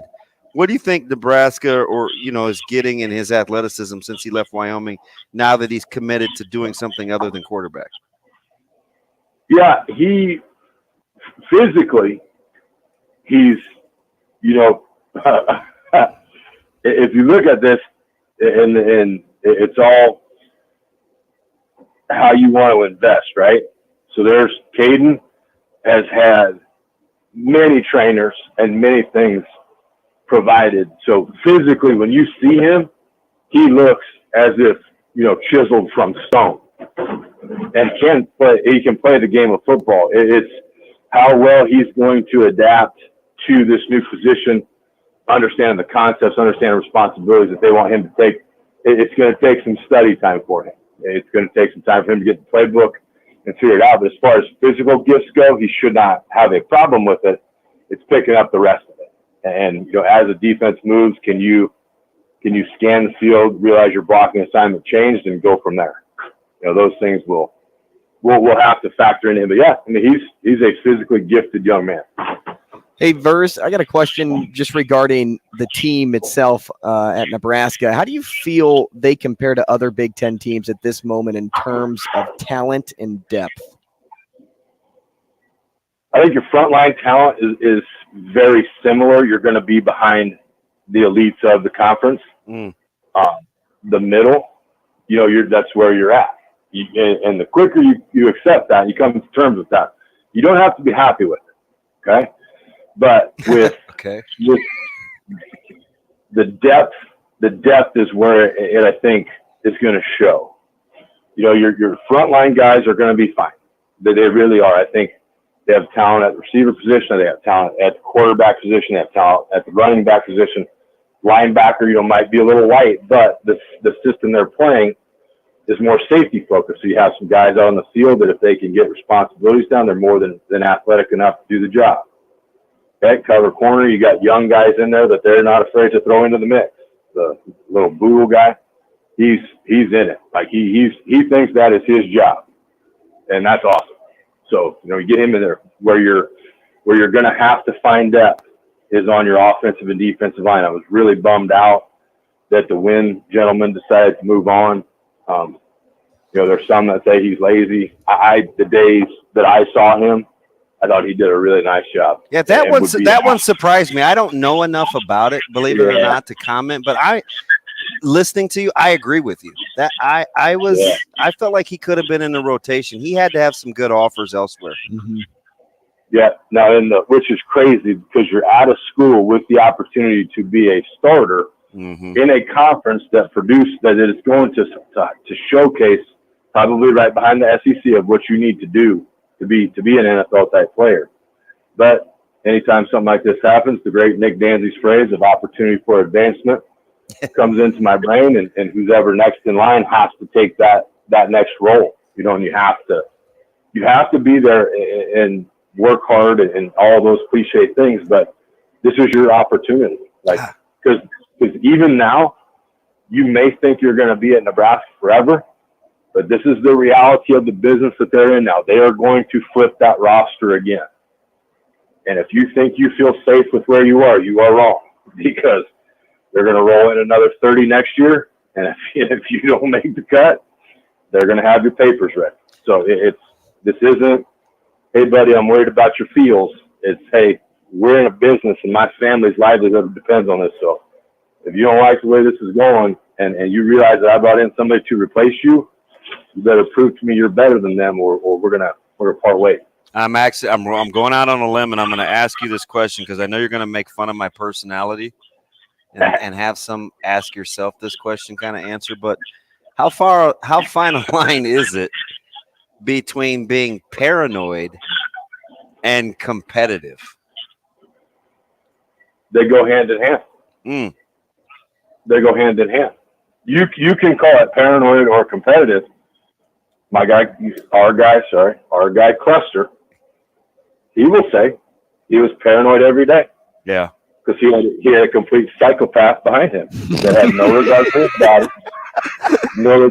But what made him paranoid is that he knew that staff, if need be, would play that psychopath. Mm. He didn't, it wasn't I'm Cluster frickin' Johnson. I can walk straight around a fire hydrant. I'm not bow-legged. I'm playing this whole thing. It was, he had to fear. Wow. And he had to be paranoid. That's true. Yeah. Don't act like it isn't. Jamel can do it too. Hey, those two dudes could race over a set of parking cones and run straight. They don't have to dodge anything. Martie, are you pleased? They've kind of hit the skids, but the NL Central isn't they ain't got a bunch of movers and shakers. Mm-hmm. Are you pleased with the Cubs out of the gate? It's refreshing, right? Because the pitching is the question, okay? So the pitching gets off to a nice start. Maybe everybody doesn't quite have the book on them, that they have on other pitchers. And now there's a book out on them, so you can kind of see tendencies and da-da-da-da. But, I'm not sure. I haven't seen if Hendricks is back, but getting him back, and healthy is going to be a thing. If they could get to near 500 by the end of the year, I would, and bring up some of this young talent, right? Mervis is on, or Marvis, however you say it. I say Mervis. if they're bringing him up, right? You get your young talent in it. I mean, the guy's just hitting bombs down in AAA. So let's bring him up. Let's see what he can do. They got another nice shortstop project whose name escapes him right now. But, get these young guys in, and then there's no break-in period next year if your pitching is for real. Mm. And now you can – now it's like, we didn't bring him up last year because we didn't have the pitching. No, we brought him because we were going to have to try to win games 9-8. So we'll bring him up. He's going to try to hit bombs. We're going to see what happens. So if they can get the pitching to hold up, it'll be okay. Appreciate the time, Burrs. Thanks, Martie. Yeah, boys, be good. And before we let you go on the weekend, get your tickets now to Whiskey Fest 2023. There are limited VIP tickets available. Whiskey Fest is Saturday, July 15th at downtown Hilton, Omaha. Go to omahawhiskeyfest.com to get your tickets today. That'll do it for the week. We will see you on Monday.